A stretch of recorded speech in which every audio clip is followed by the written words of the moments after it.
Is it live? Can you hear me? Hello? Are you there? I heard you were waiting. Let's see. Why does the DMRAT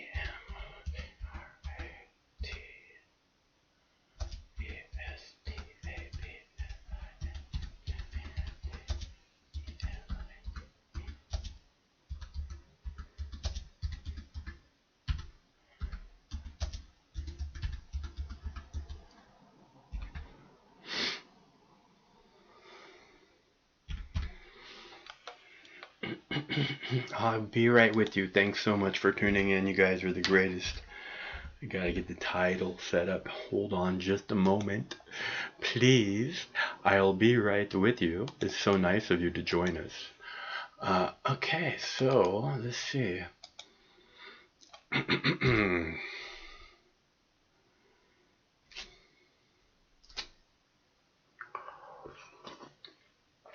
Hello, boys and girls. What's up, JP? I am already lagging. My page has already lagged. What is going on with this? Man, YouTube is messing with me. You guys see this stuff? It's like, let's put him on the slowest server. He's gonna try and circumnavigate the sensors. We'll show him. We'll put him on the slowest server we have every time. Okay, so as I was saying, my name's Mike, and this is my YouTube page, Mox News. Thanks very much for tuning in. This is your Wake and Bake News at 7 p.m., and I'm your host, Moxie.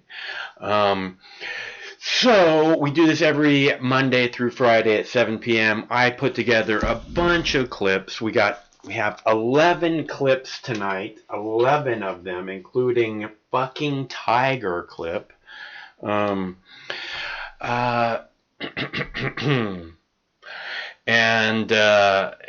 you know, we do these other things. We'll talk about this. This is what I don't understand, right? Is Bernie is the guy that could save the Democratic Party, right? By rallying this grassroots support. Again and again, Democrats want to talk about grassroots support, right? I mean, I'm not making this up. And Bernie, out of all of them, is the guy who rallies this grassroots support. Right here, there's a poll on the TV right here, New Hampshire, taken just a few hours ago. It says Bernie 27% in New Hampshire. The next closest guy is at 19%. Okay, Bernie is the guy that can rally all this grassroots support and all this, and which is what the Democrats say they're about, and then they bash on him, and the media bashes on him, and you gotta wonder, right? Why? I mean, the Democrats are desperate for support, right? This is the way I see it. The Democrats are desperate for support, and and Bernie is clearly the guy that can bring in new people, fresh people, lots of people. And the Democrats act like he's a poison pen. You know, like, and what the Democrats need desperately is fresh people, new people. And they just are horrible. They're going to defeat themselves again. I mean, it's not that Donald Trump is a good president. It's that the Democrats just are horrible at politics. You know, they see Bernie as a threat. Why? Because it's going to end all this giveaways to the pharmaceutical company. The Democrats love the pharmaceutical company money. They love it. They love it just as much as the Republicans. It's so yummy. I love pharmaceutical money. You know it's true. The Bernie's going to destroy the for-profit prison industry. He's going to tear down the military-industrial complex. Okay? Enough. Can can you imagine? Okay, I don't want to put this way out here like 50 years or something, but let's say the last 20 years, right? Since these wars began 20 years ago. We could go back 50 years, 70 years to, the war on drugs, beginning of the war on drugs. But can you imagine if we took all this money and all this effort and all this energy, all these resources, all these people that we spend on war, and all the scientists that are spent, all the scientists that work to design ways to kill people. Imagine if we spent all that energy on making the planet green, right? I mean, we're very good at growing things. This is one of the things that humans do. It's one of the most human things to do is to grow things. Imagine if we spent all that money, all that energy on making the planet green. I mean, doesn't that, and making it safe, like I say, when it rains too much, that people don't drown. It'd be really nice if scientists could focus on that for a little while instead of all these cancer-causing poisons and going to Mars. Where are the priorities here, man? We spend all this resources being at war. The drug war is a war on you and your neighbors. Even if you don't use drugs, trust me, it has hampered your freedom. If anyone's freedom is hampered, all people's freedom is hampered. I've told you this again and again. Your freedom is directly linked to my freedom. And vice versa. And it's great that that's the way that it is. But that's why you have to fight for the other person's freedom, not your own. The other person's freedom protects your freedom. It makes your freedom so much stronger. It's so simple, it's all the other person. It's all making the world a better place for everyone instead of just, I got to get everything from me. Because that's how we got to this place, I'm pretty sure. Is that I gotta be in this rat race, and I gotta get as much as I can for me, just so that I can move forward at a basic comfort level.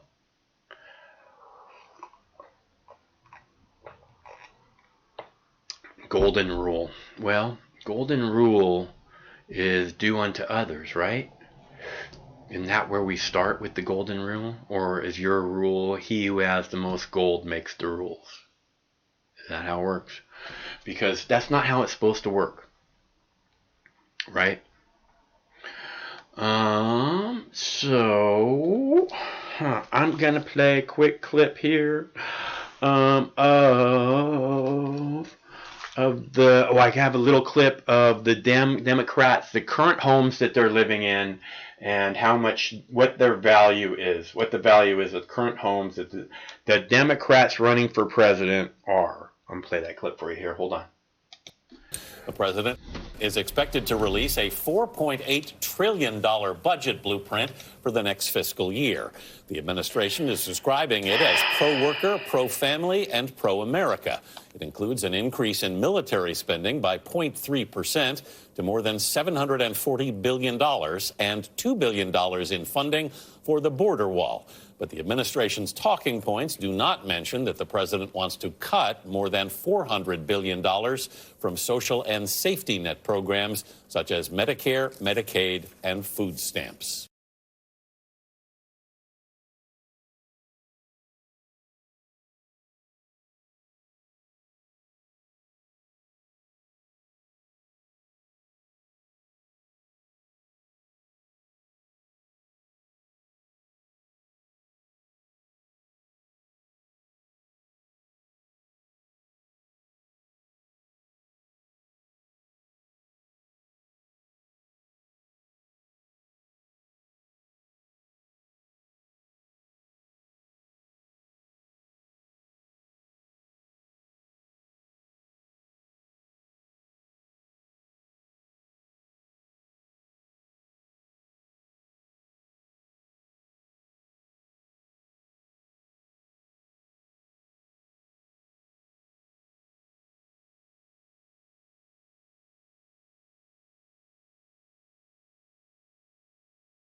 Thanks very much. What's going on with you?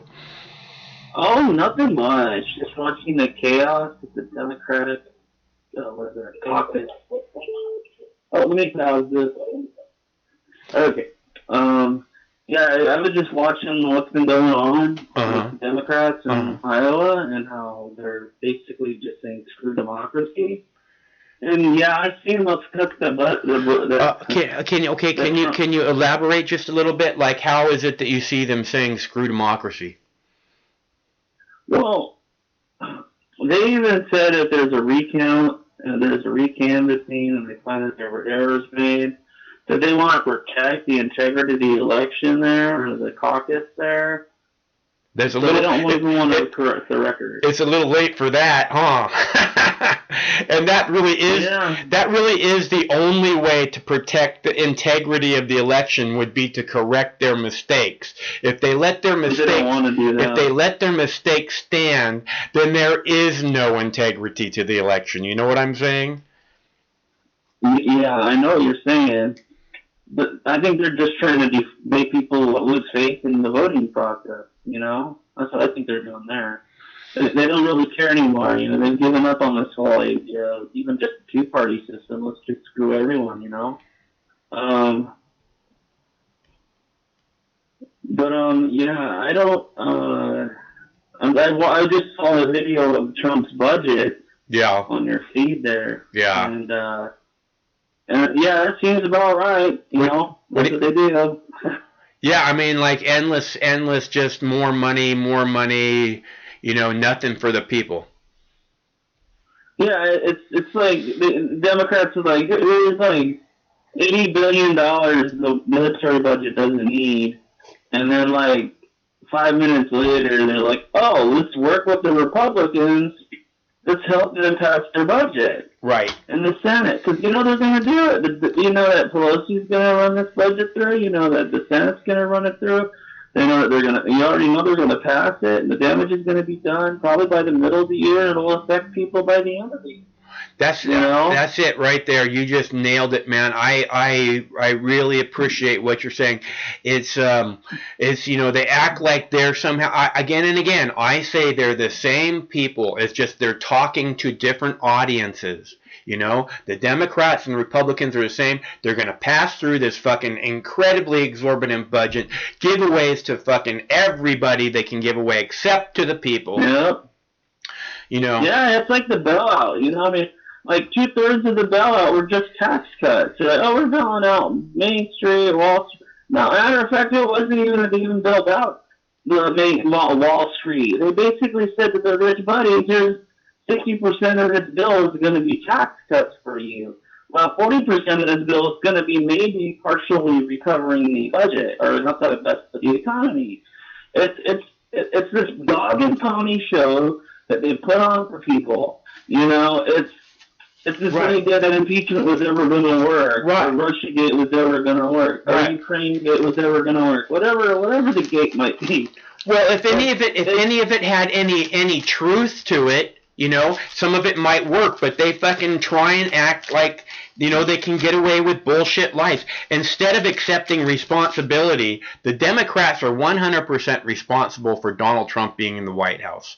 Because in 2016, they refused to listen to the people, and the man that was rallying the grassroots, bringing all kinds of new people into the fucking party, and again, they're doing it again now. They're doing everything they can to bash Bernie and make him look like, you know, crazy person who doesn't belong part of any of this. So honestly, I just think they're worried about a reset.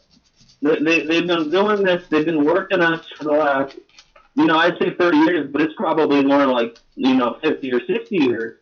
But they've been working us, you know? Yeah. And it's a slow process. And if Bernie gets into office, he's not quite FDR, but he's a lefty, you know? You know what I mean? Yeah, he's a lefty. But he's a real lefty. He's not like these fake fucking lefties that are neocons. No, I call them lip service liberals. Love that line? Yeah, that's pretty good. That's pretty good. Because all they do is just speak the talk, and then you get all cuddly and you fall in love with them, like let's say Mayor Pete, you know, you get all funny in love with them, and then all of a sudden, it's more about personality, not policy, and it becomes like a TV show for most people. It's very much like a televised sporting event, basically. Yeah. You know, red versus blue, and and the problem is the media is not. Everybody's full of shit. All the politicians are full of shit. I just keep coming back to this again and again. What's your name? James. I'm a guy from Texas that occasionally gets crazy. All right. Good, James. Good to hear from you. Yeah, well, then, I say again and again, this is the pillars of the community are full of shit. The people that we turn to because we don't have another source, the politicians, the media, the medical industrial complex, the police, they're all a bunch of fucking liars. And it's horrible, man. I mean, we can't. We deserve so much better. Here's the deal, man. The reason why they're honestly scared about Bernie Sanders is not because he's a communist or socialist, whatever you want to label him, right? Uh-huh. They're scared because he's going to change the way the gravy train changes. He's going to end the fucking gravy train, man. No more I don't know if he can just totally all out end it. I mean, no more pharmaceutical money.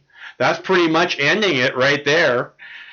Well, yeah, I mean, I used to live up there in Washington, not too far from you. A lot of people that I knew went up to Canada just to get some special stuff there. Not even drugs, but just go there for medical procedures because they knew somebody up there. It's really simple to be able to go to Canada and get medical if you just know somebody in Canada. Huh, wow, I didn't know that. Had no idea. Yeah. I used to be like a big time. I used to like mess around with satellites and found out a lot about Canada. Trust me. But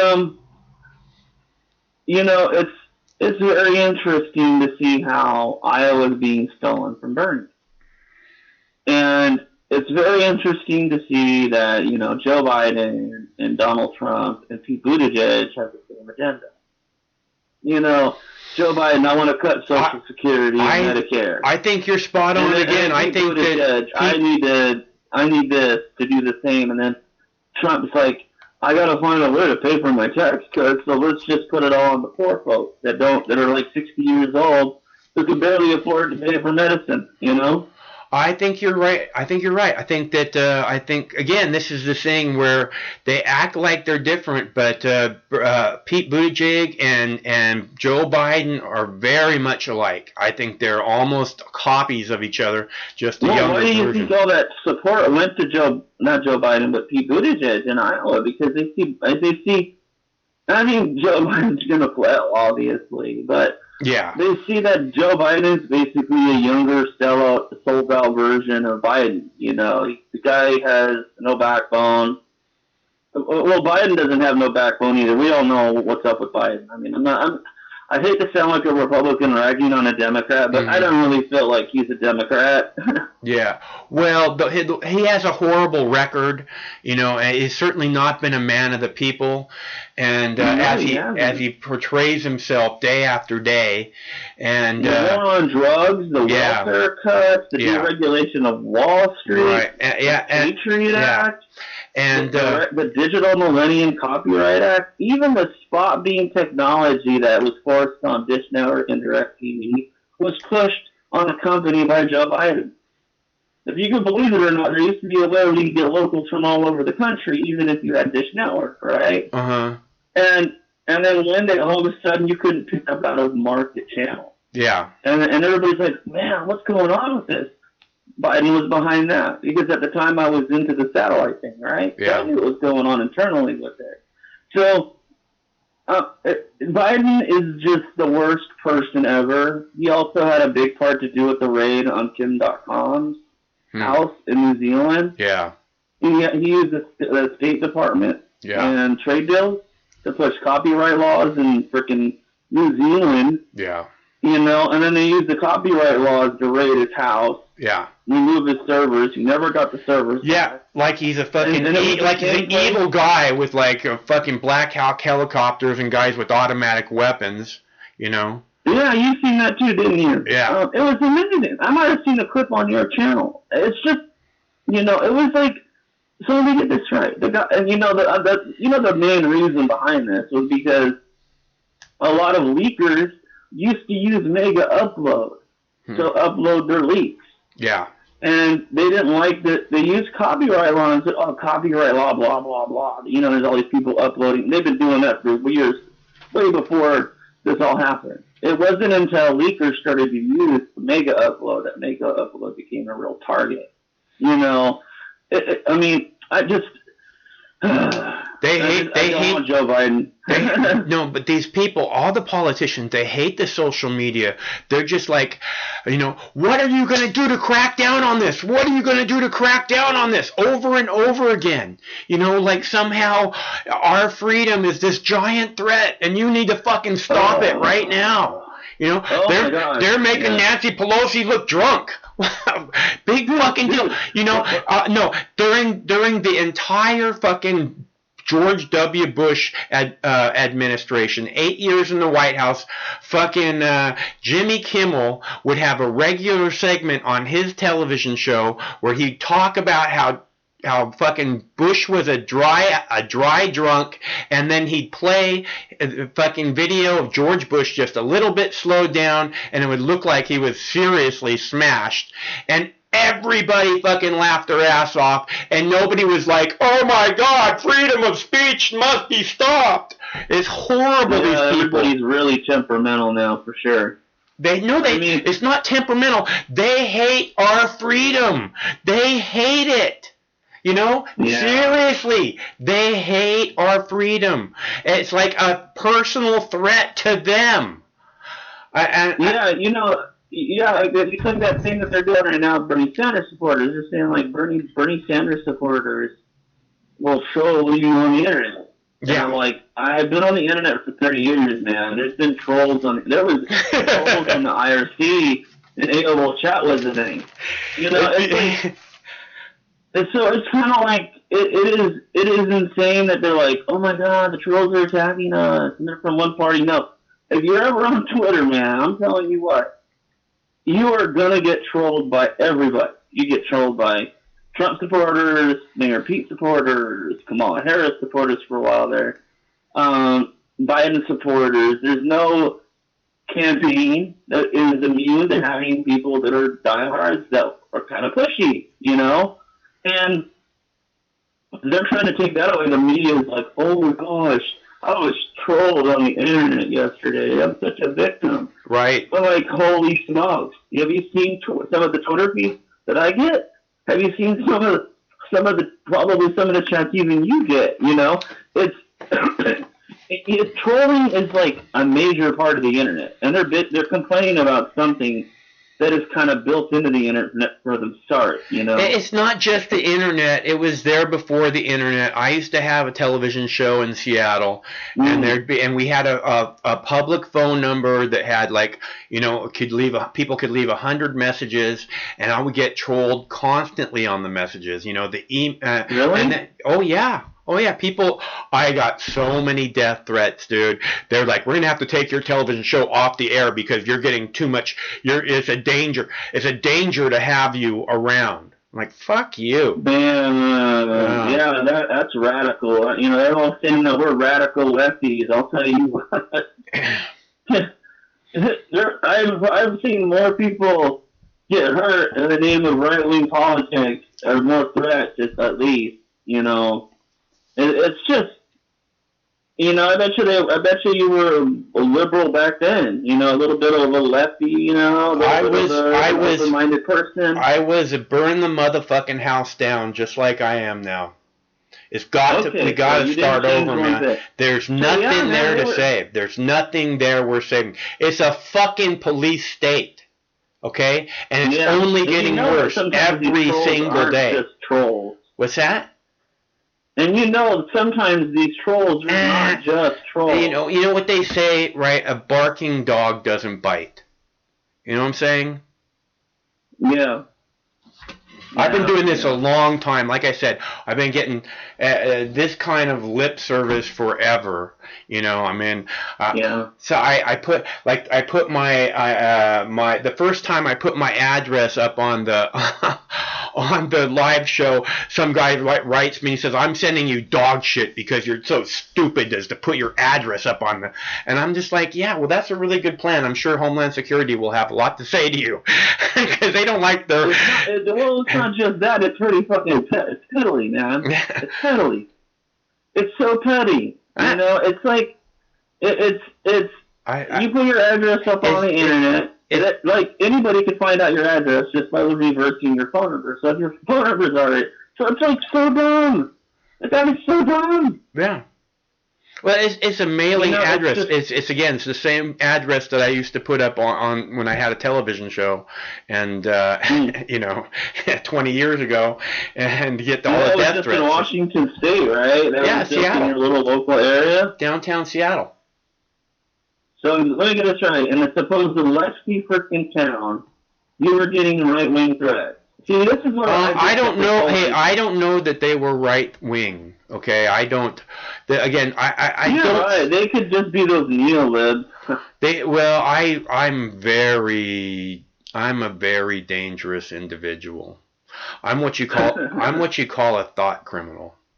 And when you come across me, I change you. And I did that a lot in Seattle.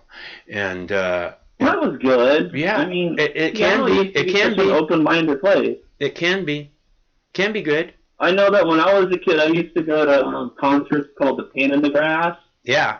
See Nirvana, see freaking all those people. Yeah. I was enjoying life in the early 90s, the mid-90s up there. I'll tell you, man. I mean, it opened my mind. And, you know, it's funny. There's a clip of Kurt Cobain talking about how he used to donate to places because he said CNN and you know, news outlets were fake news. He said that back in like 1995. Yeah, it wasn't Trump. Trump didn't start that. You know, it was somebody else. Yeah, I know, right? And you know what? You can go on YouTube right now and Google fake Iraq war video CNN. And you can literally watch a video of them supposedly reporting live from the war zone. Yeah. And the set falls down behind them. Yeah. And you can see people laughing, they're giggling. It wasn't filmed anywhere near a war. It was like filmed in downtown, you know, Boston. You know, some place where the station was. And I'm just like, fake news have been around for a really long time. I know that. But, you know, to see that people back then even knew that fake news was all over, you know, it just shows right, but it's a mistake to label it fake news, okay? I mean, I've said this again and again, but it's important. There's, as you were saying, they're pretending to be broadcasting from a war zone, okay? And this is the deal. It's war propaganda. It comes straight out of the Pentagon. They're told what to do, how to do it. They're trained by the Pentagon how to do it. And you know, it's disgusting. To call it fake news is to give it a pass, because Jon Stewart used to call himself fake news. He'd say, you know, I'm not the real news. And when you say fake news, see, they're not fake news. They're a war propagandist who are pushing war on the American people day and night, and recognized by international law, a war propagandist, someone who's spreading war propaganda on a large scale, is considered to be a war criminal. Okay, so these people are literally, they're literally war criminals, and when you call them fake news, you give them a pass. And if you call them fake news, you just diminish any argument of real substance. I get what you're saying. Yeah. Well, you're diminishing the crime that they're doing. They're actually committing a horrible war crime. And by calling it fake news, you're basically equating it to Jon Stewart, which is just a comedy show, you know? I know, but we got more news from Jon Stewart than we did. Yeah, no, right? Jon Stewart was, But, by Time Magazine, according to Time Magazine poll, Jon Stewart was the most trusted man in U.S. news for many years. well, yeah, I mean, the media wouldn't talk about stuff, and if you were in the media, you got fired like Phil Donahue, you know? Like, Chris Right. Matthews, I don't know Right. if you ever seen the interview, it was like back in 2003, there was an interview with Chris Matthews and Phil Donahue talking about the Iraq War. It was something about the vote on the war. Yeah. Remember how everybody was trying to go to war with it? Well, him and Chris Matthews, which Chris Matthews has a show now on MSNBC, so Yeah. we all know how that worked out for him. And shortly after that, because they had literally, MSNBC literally had two pro-war people and one Phil Donahue. And Phil Donahue was the only one that was actually against the war. He's like, listen, do you really believe this? Phil Donahue was like, basically, do you really believe this crap? And Chris Matthews is like, you're not a patriot. You know, I'm like, oh my goodness, this is crazy because this looks like something out of like, I ain't gonna say what it looks like, but it sure looks bad. And you know, that's something a lot of people didn't even know was going on back then. Yeah. Because they weren't paying attention. Yeah. No, it was horrible. No, and Phil Donahue got screwed, and Chris Matthews again is just another war propagandist. Because did you hear what he said about Bernie supporters or something? Or no, Bernie. He's like, oh man, if the red coats or red suits or something ever won or whatever, I would have been on like destroyed on Central Park. He just came up with some crazy awful thing, and then tonight Chuck Todd says that Bernie's online people are digital brown shirts. yeah, wow. And I'm like, oh my goodness, digital brown shirts. Those people. Those are now brown shirts. And really? this is it, people. We all us brown shirts have to fucking rally together and ask, have we got freedom? And who's gonna give us the freedom? Okay, who's gonna give us? Okay, because right now Bernie says first 100 days as president in the White House, I will decriminalize marijuana. That's what Bernie says. So nobody gets this big old police fucking boot comes off of everybody's neck, and everybody in the country gets a little more freedom and a little more personal power. It's taken away from the police and given to the people. First 100 days. Like grip I had with Obama. And Obama could have done the same thing. He could have absolutely, Obama could have done the same thing. And when a woman, a black woman, a proud black woman with a mother, asked Obama about legalization because she was so worried about her children. Not that marijuana would get them, but that police state would. And Obama laughed in her face. This is a year into. Nobody asked Obama shit for a year about marijuana, and then this lady a year into it, and he laughs in her face and says, "Legalization. I don't think legalization is the answer." Fuck you, asshole. You know, I'm not like those other guys. Fuck you, asshole. The fucking garbage. I remember some of that story, and I remember that I brushed it off after I realized that Obama was just full toot, because like he was like, oh we shouldn't, and then he's like, yeah, I did it a lot when I was a young guy. Yeah, like, it's okay for me to do, but everybody else should get busted for it. Now that I have Secret Service protection. Yeah, of course they do. Hey James, I'm gonna play a clip. I gotta play a clip here, okay? All right, man. All right, hey, it's good to hear from you. All right, take it easy, brother. All right, you too. All right, hey Craig, I want to play a clip. I want to play a clip.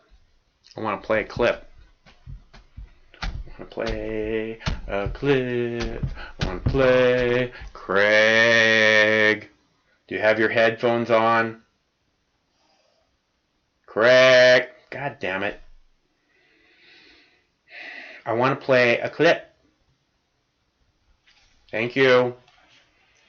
Okay, so I have a clip about coal ash coming from Puerto Rico being imported Coal ash being imported into the United States from Puerto Rico. How about that? You're not going to see that a whole lot of other places. Let's check that out. Welcome back to the Overnight News. I'm Elaine Quijano. President Trump has been promoting the use of coal since before he took office. His head of the Environmental Protection Agency is even a former coal industry lobbyist. But some of the policies the president has put in place are beginning to draw criticism, like coal ash. This byproduct of burning coal is linked to cancer and other diseases. But the White House has loosened restrictions on coal ash so much that it's now being imported into the U.S. mainland. CBS News tracked one massive payload being shipped from Puerto Rico to Jacksonville, Florida. CBS News chief investigative correspondent Jim Axelrod is on the case. The cargo this ship heading toward the port of Jacksonville, Florida is hauling is coal ash, a toxic byproduct when coal is burned to generate electricity. The Mississippi Enterprise that arrives in Florida with its boatload of coal ash begins its journey right here, 1,200 miles away in Guayama, Puerto Rico. This is a conveyor belt loading the ash from a coal-fueled power plant half a mile away onto the boat. The AES power plant generates 300,000 tons of coal ash each year, and there is no disposal facility on the island. The people of Puerto Rico don't want the coal ash, so they passed a law that it cannot be stored here. The coal ash waste overflows out of the conveyor system. Lawyer and activist Ruth Santiago has been battling AES to provide better safeguards in disposing its coal ash. You see this barge full of this stuff that everybody says is toxic, and it's pulling into Florida and then going to other communities for disposal. What's your warning to them? They should not allow the import of the toxic coal ash to their communities. Exposure to coal ash is what concerns Dr. Osvaldo Rosario, a professor of environmental chemistry at the University of Puerto Rico. Coal ash, chemically speaking, how dangerous? It's full of toxic materials, arsenic, selenium, chromium-6. You'll begin seeing respiratory problems, higher levels of cancer. Multiple studies show that exposure to coal ash is hazardous. Plenty of people in Tennessee will agree with that. On December 22, 2008, a dike ruptured at the Tennessee Valley Authority power plant in the town of Kingston, spilling more than 1 billion gallons of coal ash. Before the spill, yes, in December of 2008, were you healthy? Yes. I was in perfect health. I didn't have no medical problems. Elmer Lau spent 2 years as a cleanup worker without the necessary protective gear to prevent him from breathing in the coal ash, says his wife Donna. He's part of an ongoing lawsuit against the company that hired him.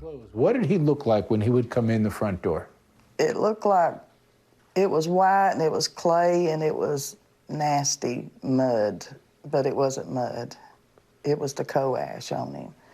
Lau went from an active and healthy man to suffering from Addison's disease, lupus, arthritis, gout, asthma, and an enlarged prostate. The Obama administration in 2015 established new federal regulations for coal ash storage, including monitoring of nearby groundwater as well as its disposal. We have ended the war on beautiful, clean coal. Regulations the Trump administration's EPA, headed by former coal industry lobbyist Andrew Wheeler, and I'm not at all ashamed of the work that I did for the coal company, is in the process of weakening. When I tell you that there are tens of thousands of tons, maybe even more, of coal ash coming into the mainland United States from Puerto Rico, does that concern you? It sure does. My nominee, Gina McCarthy. Gina McCarthy was the EPA administrator when the 2015 regulations were implemented. Rulemaking is supposed to protect people. What I would call a rollback and a weakening of protections is focused more on making the industrial pollutant not have to pay to clean up their pollution, and much less about the protecting the disadvantaged communities that government is supposed to protect. The EPA said in a statement, quote, a majority of 2015 rules remain in place and are being implemented on schedule. Andrew Wheeler declined our request for an on-camera interview. And AES said in a statement, quote, we comply with all local and federal regulations, and furthermore, the EPA classifies coal ash as a non-hazardous material.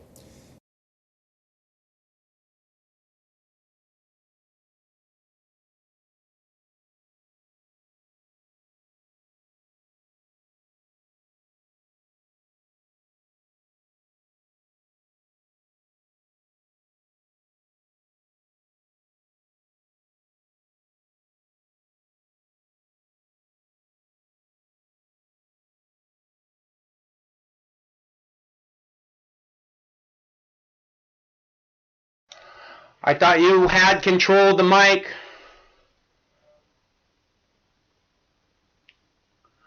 Okay, so Craig was working to get Boo Bear on camera. Sorry, I start doing other things. I'm trying to get some other things done, like there you go. There he goes.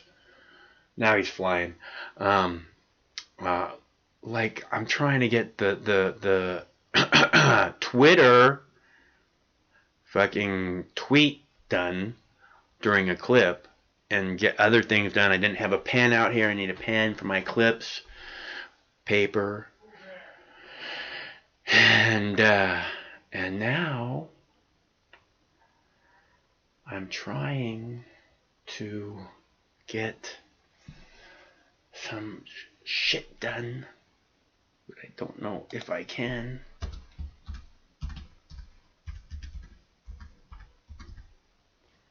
Because every time I do something, someone moves my mouse. But it can't fix the fucking microphone. Okay. I get yelled at for the microphone. But, shit. Where am I? I can't finish the goddamn tweet.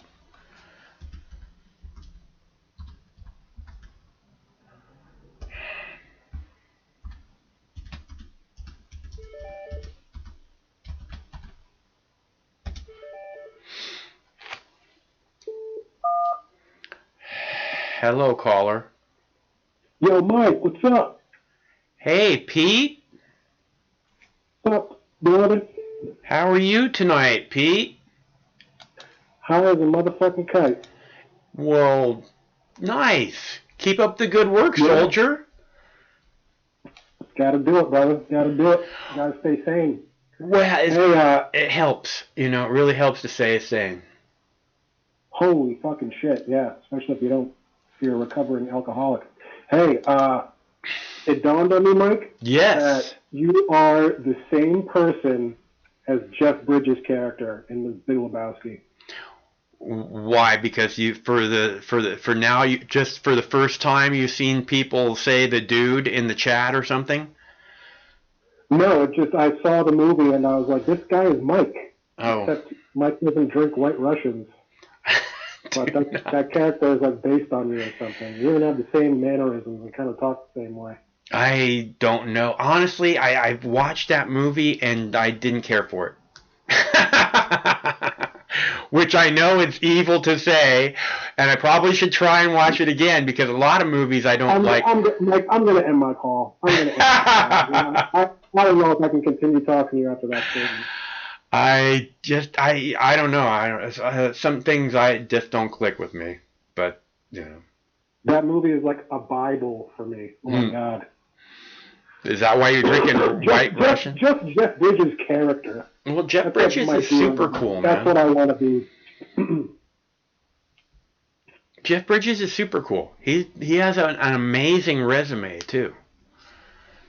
Oh my God, he's had a very, very prestigious career for sure.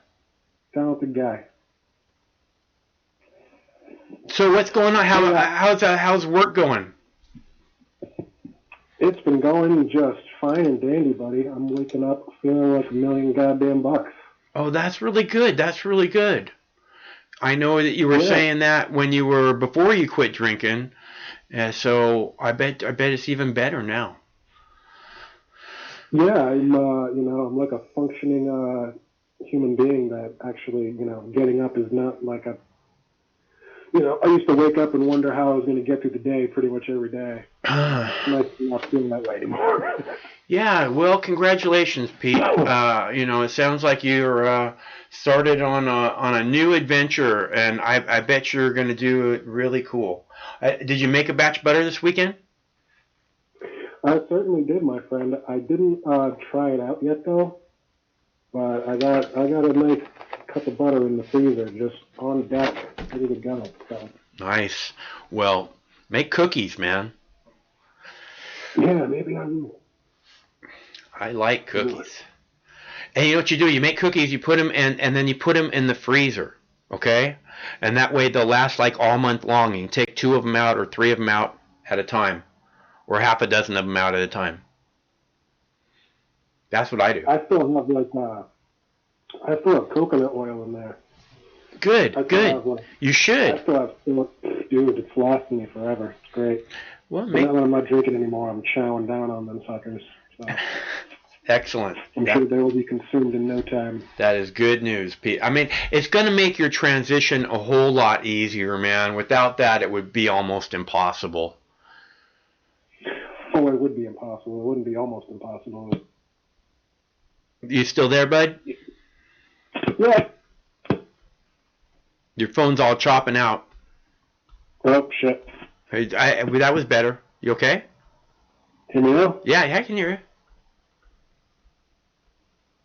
Hello? Yeah, I'm plugged into a head jack, so because every time I call in on my phone on like my phone speaker, it sounds like I'm calling from fucking Jupiter. Well, it sounds like everybody's glad to hear you're feeling better, man. Oh wow, people in the chat actually have positive things to say about me for once. That's a fucking first. I've never had. I don't think it's the first time, Pete.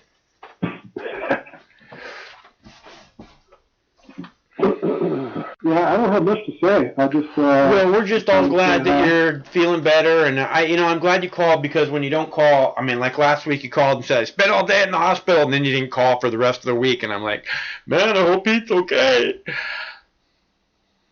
Nah, bro, I'm good. Good. All good. Never glad to hear it. All right. Well, you got any thoughts on why the Democrats hate Bernie so much? We all know why they hate Bernie, Mike. It's because he's got a shot. I think he's a threat, and that's really all it is. We all know. Well, I think that they're gonna, Bernie is gonna take away all that sweet, sweet pharmaceutical money, that they just love to fucking swim in, and he's gonna take away the prison industrial complex money, and I don't know, man. It's a whole new ball game with Bernie, and these people are terrified of some kind of an even playing field, as far as I can tell. Any kind of an even playing field, as far as I can tell. Yeah, he doesn't have a lot of dirt on his record either. No matter how much these fuckers try to dig some shit up on him, there's not much. He's got a pretty flawless record. If they could, they would. That's for sure. Yeah, I hear you. It's funny to watch them try to dig stuff up on him. It's like it's silly. Born in 1989. Oh my god. Yeah, right. To try and say something bad about him is like, oh, if you give him the chance, he's gonna do horrible things. It's like this. It's just idiotic, and they got nothing. And I just can't believe again that they would not want this person who rallies so much grassroots support. That just does not make sense. Does not compute in my brain. You had that article, you were going to play something earlier about all the fine homes that all these Democratic politicians, work in, and he's the type of guy who may not make it so easy for these crooked politicians to have these kind of homes. So maybe that's why they're also against him. Yeah. They just want to keep feeding the machine and not changing it. Yeah, they don't want to, and that's what I keep saying. And this is a big part of why I say that they're the same. The Democrats and the Republicans are the same because neither one of them want to change the way things work. They want it just like this because it makes them lots and gives them a very comfy lifestyle, just like Pete said. Yeah, I mean, the system is not broken for them. It works very well for them.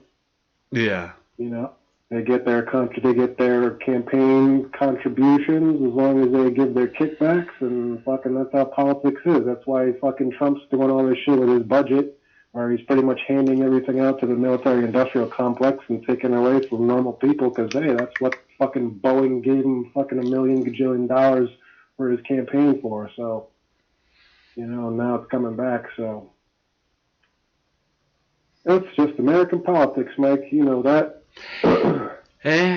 Doesn't my dog look comfy up there on that riverbank?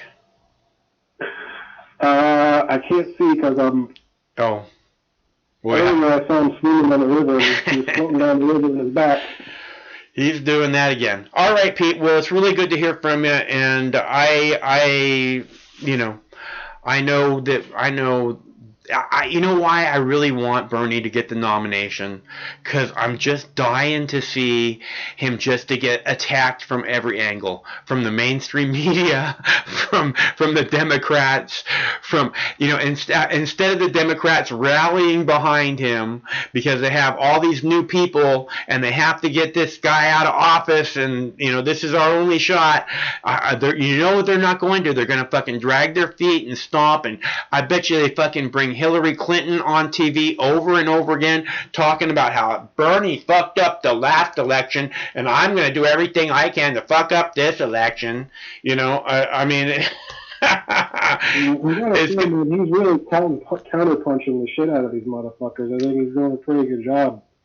Especially if he puts Tulsi in as his vice presidential nominee, and then, you know, I mean, it's just like, because the media hates her too. And at which, you know, it's not a one-way street. You know what I'm saying? You can only get hated on and fucking dealt a raw deal so many times by the media until you just want to start bloody in their fucking eyes and lips. And I just want to see Bernie and fucking Tulsi in this position where they can start fucking bloodying people's lips. The media, the fucking the fucking bullshit drug war, you know, the pharmaceutical companies, but the media and the fucking dinos and the rhinos, because these are real people and they know how to throw a punch, and they've been very kind to these fucking glass-jawed fucking establishment Democrats, and it's time to take the gloves off. What we can only hope for is that the same thing happens as what happened when Obama got elected, and, you know, the establishment fucking hated Obama, and they fought him fucking tooth and nail until they pretty much just gave up and said, all right, well, we can't really fight him, so we're just going to have to try to own him as much as we can. And that's the same strategy that they're going to have to adopt with Bernie if he continues on the path that he's going, it looks like. So let's cross our fingers and hope that happens. I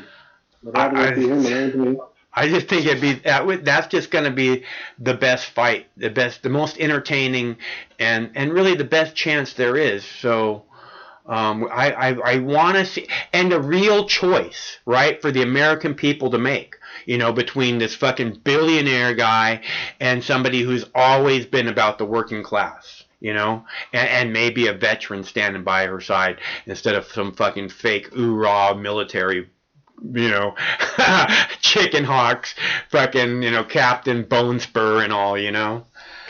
It'd be great. I'm really looking forward to that. Make it so. Me too, brother. Keep going, Bernie. Tulsi gives me a boner. Praise Allah. Keep on rocking in the free world. Woo! Nice to hear from you, Pete. That's our buddy Pete from Rhode Island. And doesn't that dog look comfy up there on that riverbank? I sure think he does. The vet says dogs don't sleep on their back. That's what the vet says. She says dogs don't sleep on their back. It's not true. Dogs do sleep on their back. Very, very comfortable dogs sleep on their back. So let's play a clip about Wait a second. Hold on. I got the do not disturb. Just took it off the phone. If you want to call now, you can call now. I wanted to let Pete talk because we want to hear from Pete. We want to make sure that Pete's doing good. Pete's our brother, and it's good to know that he is doing good. Okay, so we have another call here. Oh. I believe this is Chris from Olympia. Hello, caller. Hey, Max, how are you doing tonight? I am doing good, Chris. How are you? I'm doing all right. It's Monday. Tomorrow's the New Hampshire primary. It is. It's going to be fun tomorrow night. I hope everybody gets to tune in tomorrow night. We'll be here at 7 p.m. Pacific time, same Mox time, same Mox channel. Please tune in because your voice is always wanted. Hello, Chris. Go ahead.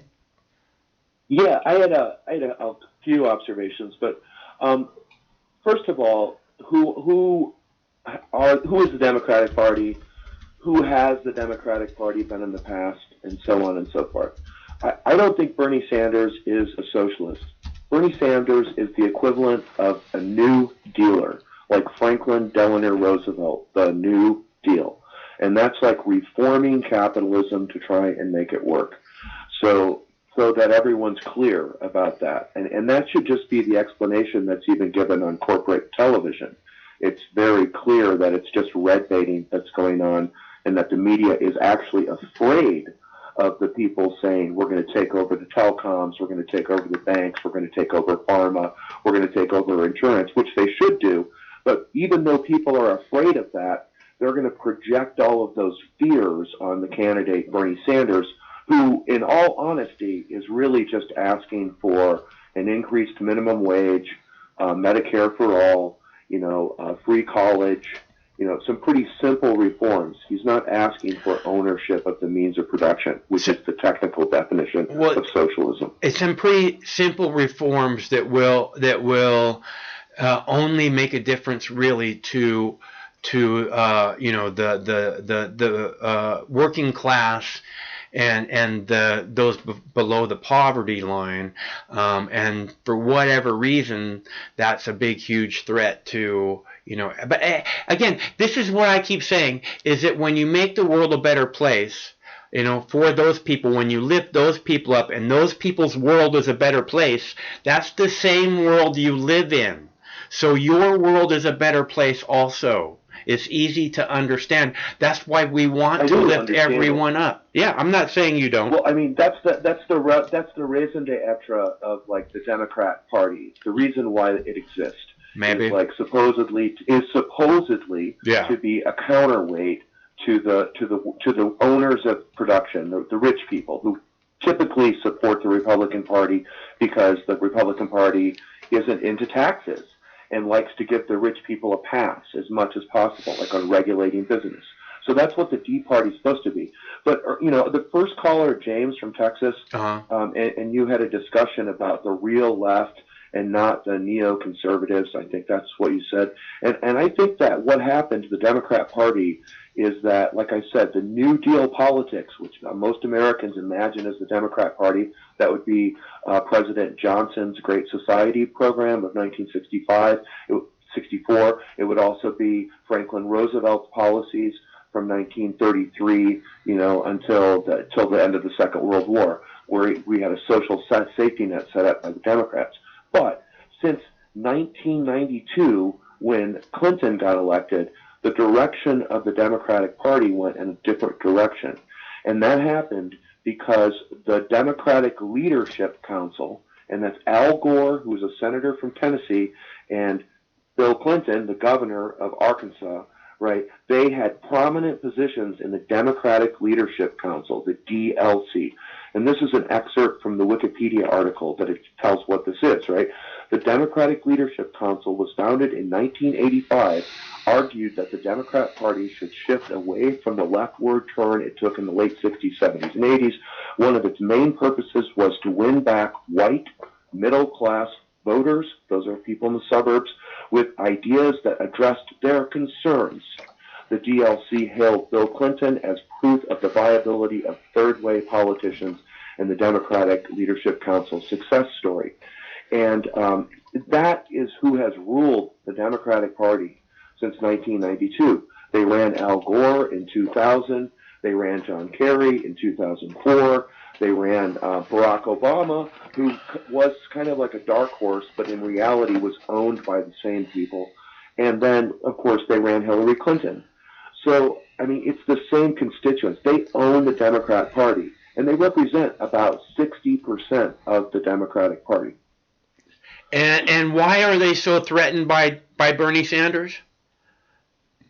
They are threatened by Bernie Sanders because they receive money from corporate America, and they do not want taxes for corporate America or for their rich donors, and that's primarily what it's about, redistribution of wealth.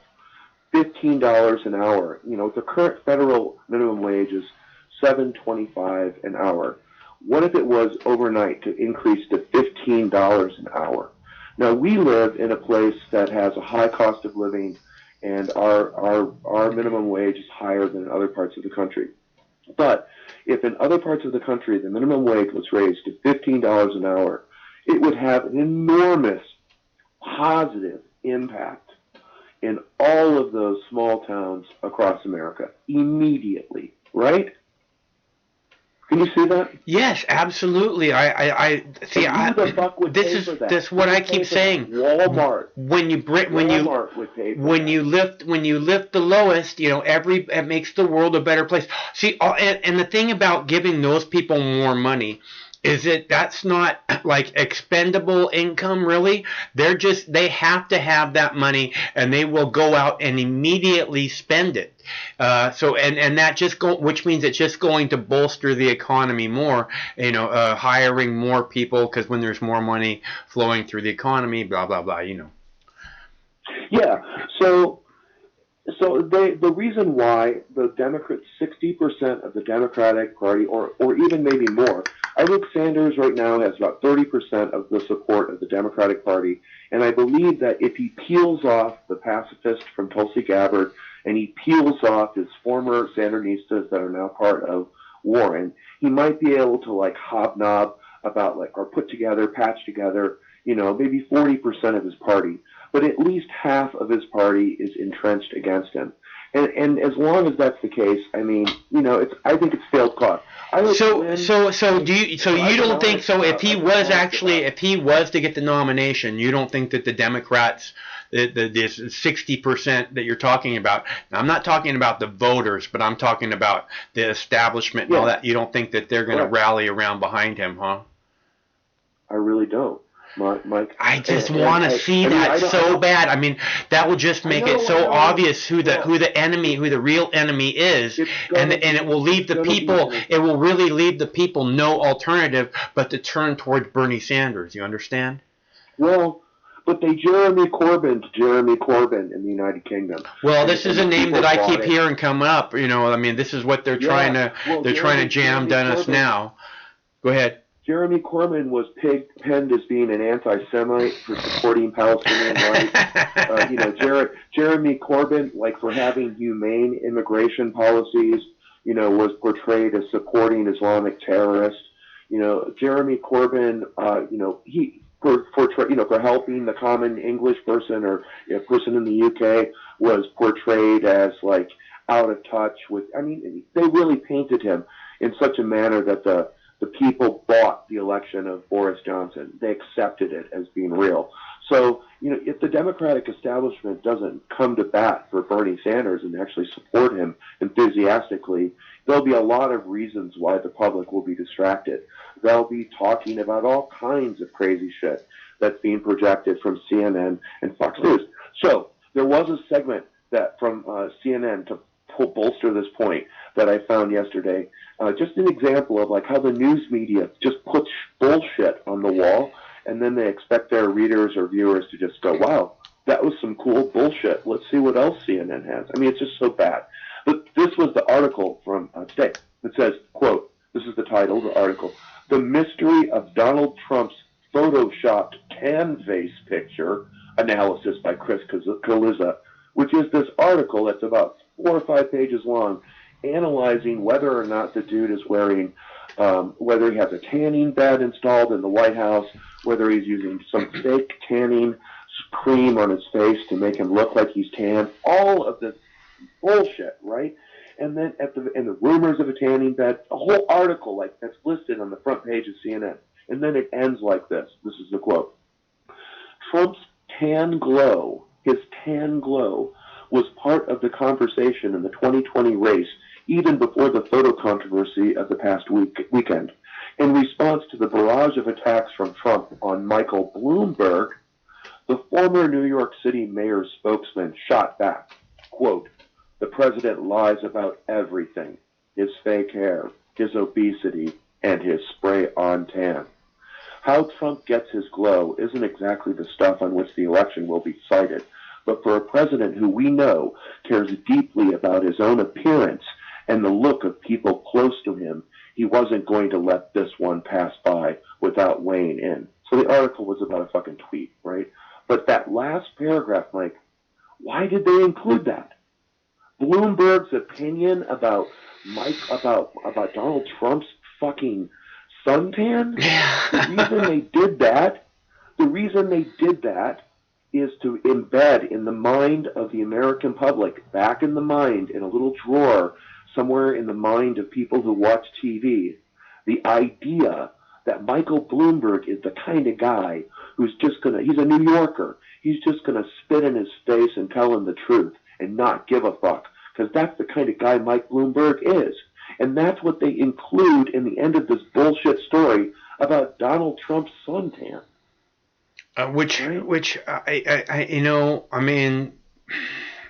No one cares anymore. I mean, Donald Trump, I don't understand. And this is part of why, I think people, including partially myself, have this fucking Trump derangement syndrome, is because everything about Trump is fake. And it's just so disgusting that everything about him being fake, and someone that's so full of shit being able to rise to such an amazing position of power, it just makes you want to vomit until you die. All right, I want you to hold that bucket of vomit before we all croak. All right. Yeah. This is from Jeffrey St. Clair. He's the editor of Counterpunch, which is probably the best, I would say, place that posts long form essays about social commentary. It's very good writers. But this is what Jeff St. Clair said in his roaming charges, which is just running notes he keeps throughout the week. This is one of his snippets. He says, quote, and this is about this Democratic Leadership Committee, because all these people were part of that. And this is what Jeff St. Clair says. The 2004 Democratic Party primary contenders, and what are they doing now? John Kerry, Board of Bank of America. Howard Dean, MEK lobbyist. Joe Lieberman, Chinese telecom lobbyist. Richard Gephardt, health insurance lobbyist. Wesley Clark, ethanol lobbyist. John Edwards, really cool dad, currently at the hairstylist. Yeah, this people who it's this money thing, man. They just can't get enough money, and they get a little bit of it, and then they just have to have more, and they get this lifestyle where they can't live without it, and it's just so it just compromises everything about them. It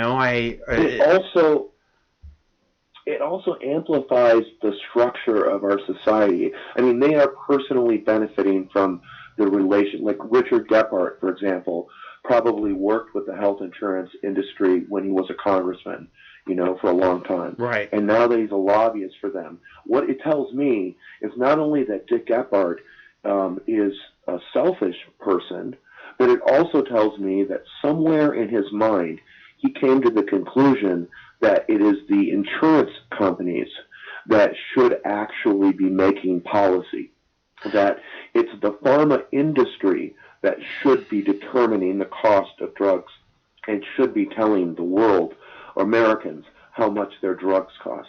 Not the Congress, not the people, not the people who are working for nonprofit organizations advocating for the people, but the industry itself. Why not? I was wrong. It's the industry that should write legislation. That's who these Democratic leadership people are, and they hate Bernie Sanders. They despise him. Yep. And that's what Hillary Clinton said. No one likes him, and it's because and when you're surrounded by criminals and crooks, and no one likes you, that's a very, very good thing. So always remember that when you hear shit about Bernie Sanders and nobody wants to work with him, and yeah, because he's not one of you fucking criminal crooks, you know. I learned something today about the drug cat. Did you know about cat? I remember something. It's like a leafy drug that they chew in Africa, something like that. Yeah. If you Google the word cat, K-H-A-T, you'll see photographs of the plant.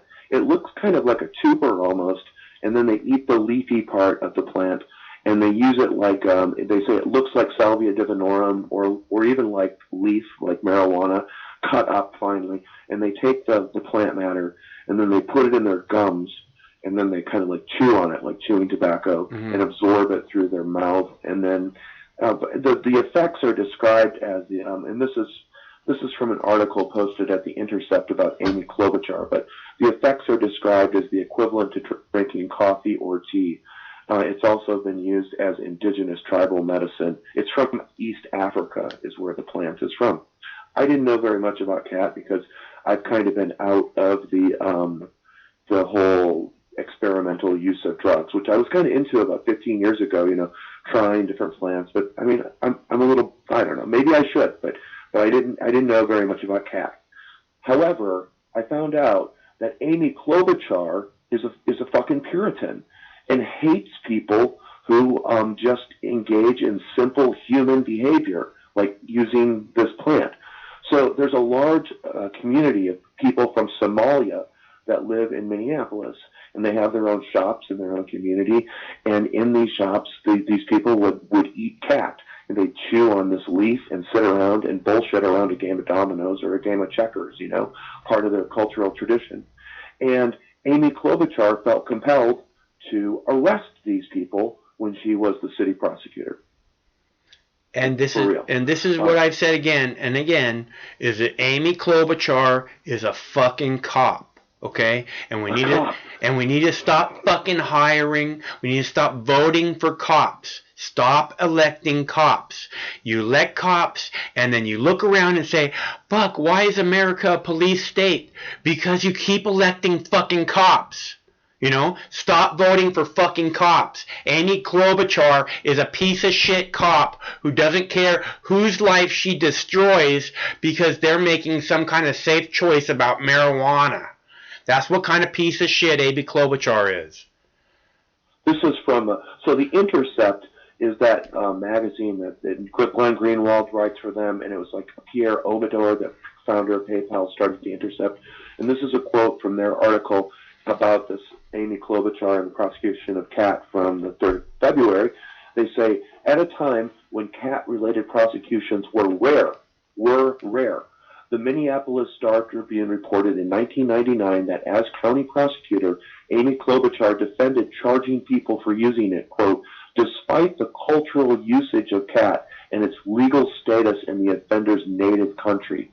An attorney for 6 Somali defendants she prosecuted said it made less sense for law enforcement to expand resources on a drug that has the effect similar to that of a Scandinavian cup of coffee.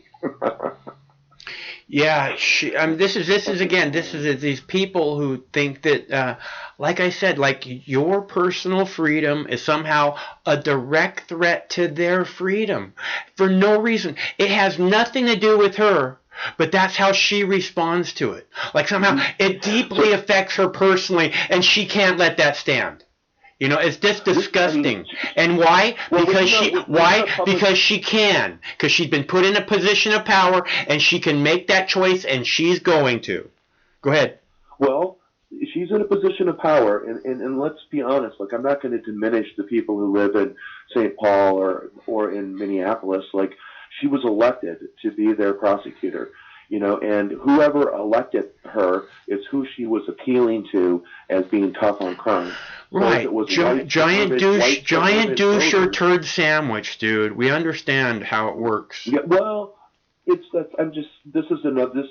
go on. She says, as county prosecutor, Amy Klobuchar was a Star's defender of prosecuting Kat in a case involving 6 Somali residents in Hennepin County, which includes Minneapolis and its western and southern suburbs.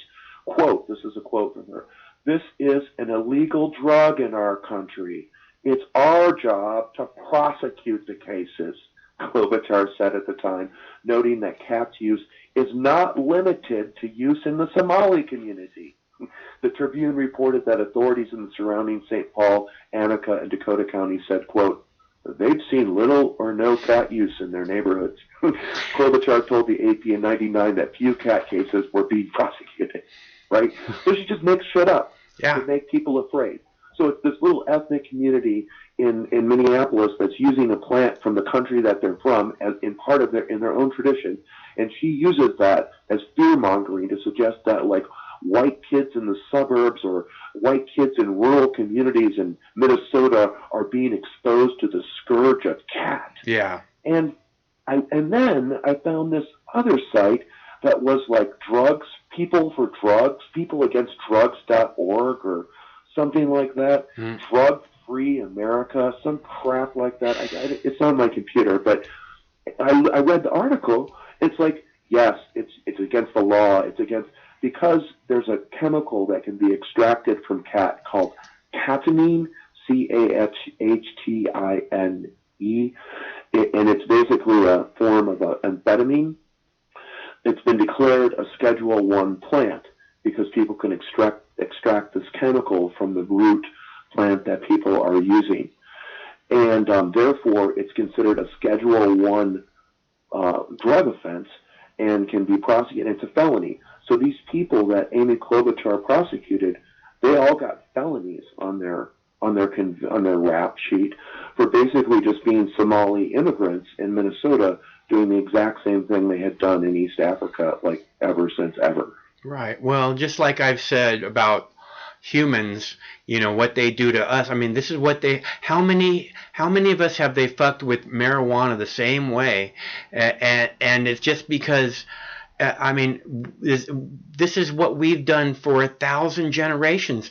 Like we talked about, Chris, every single living creature just about on the planet has an endocannabinoid system.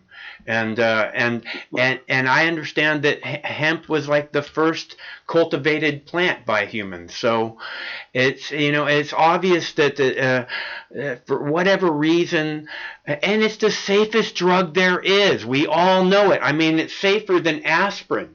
And for whatever reason, well, of course, we know what reason. They want to be able to say, there's more to it than that, because if our brains function with this drug, if our brains are full of cannabinoids and receptors, and it needs it to function properly, at least on a regular basis, then they're purposefully harming us. They're purposefully dumbing us down.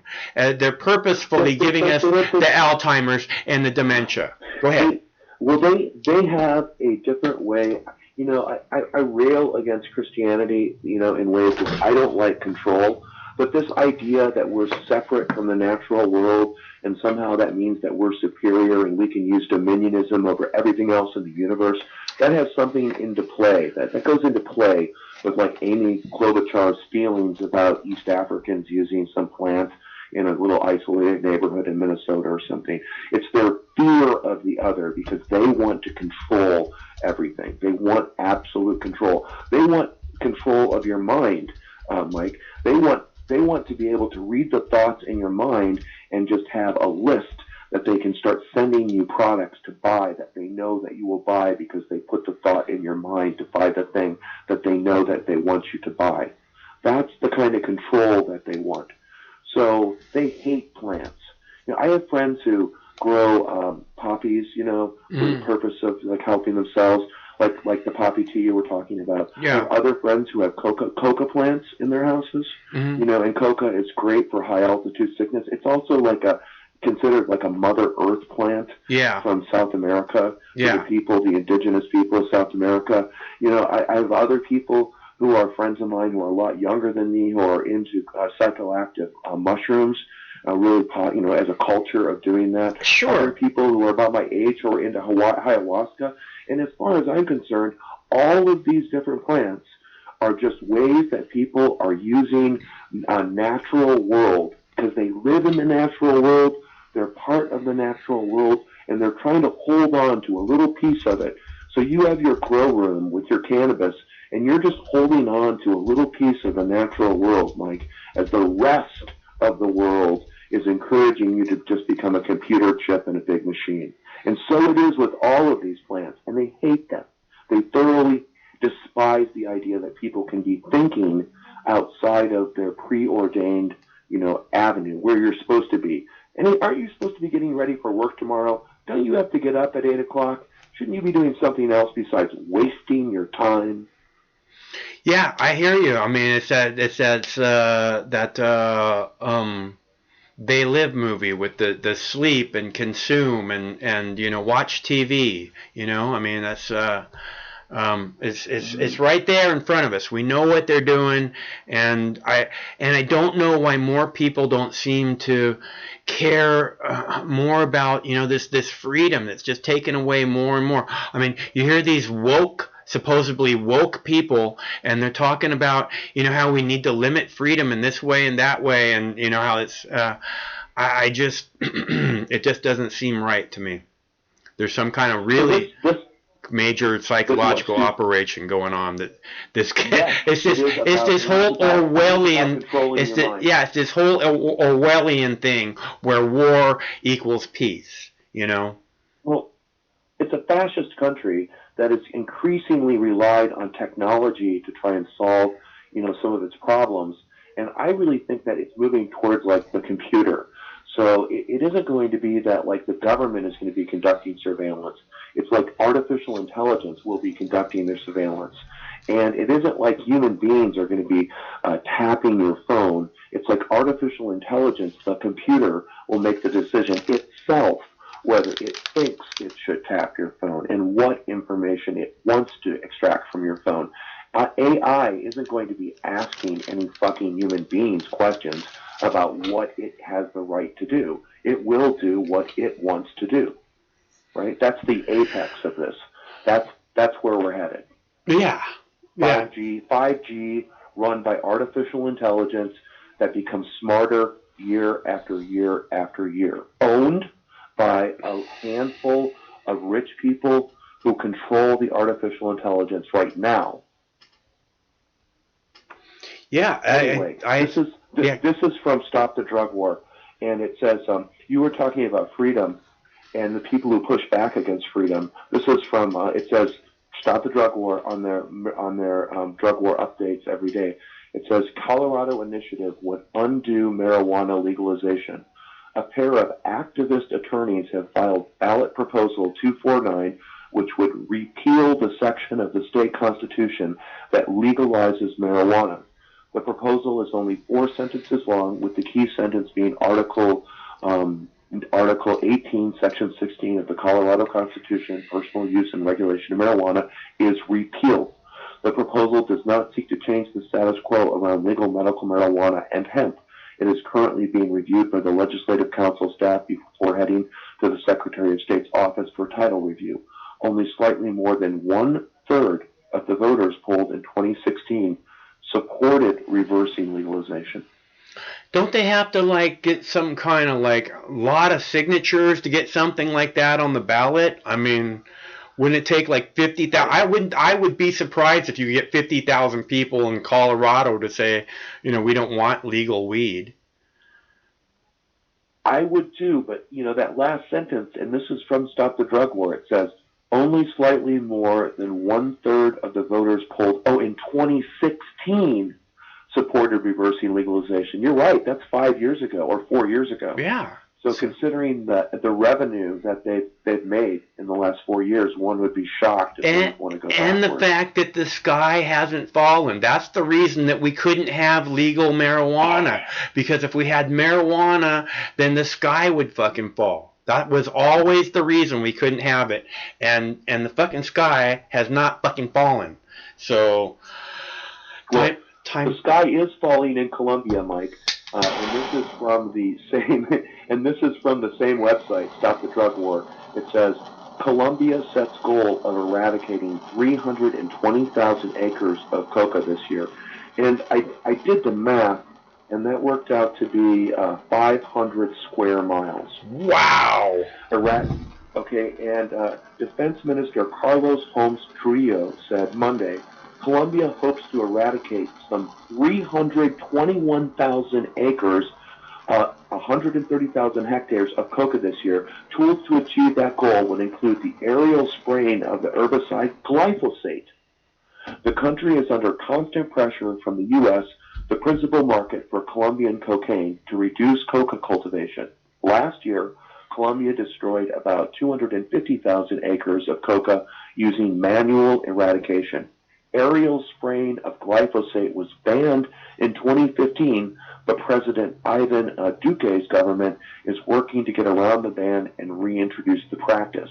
And then you can easily just do a search, but there's a good article at Business Insider, and I'll just quickly, it's been banned in Europe, but the weed-killing chemical glyphosate, which Monsanto uses in Roundup, has been getting increased attention for links to cancer.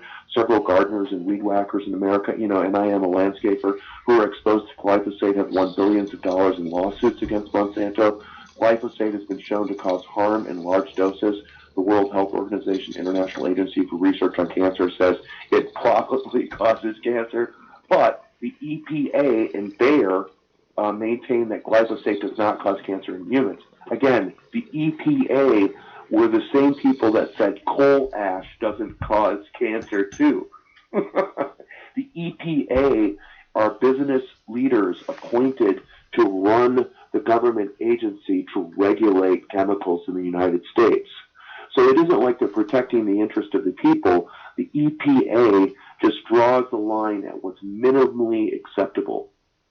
And obviously they can be bought also. I mean, money obviously influences their decisions hugely.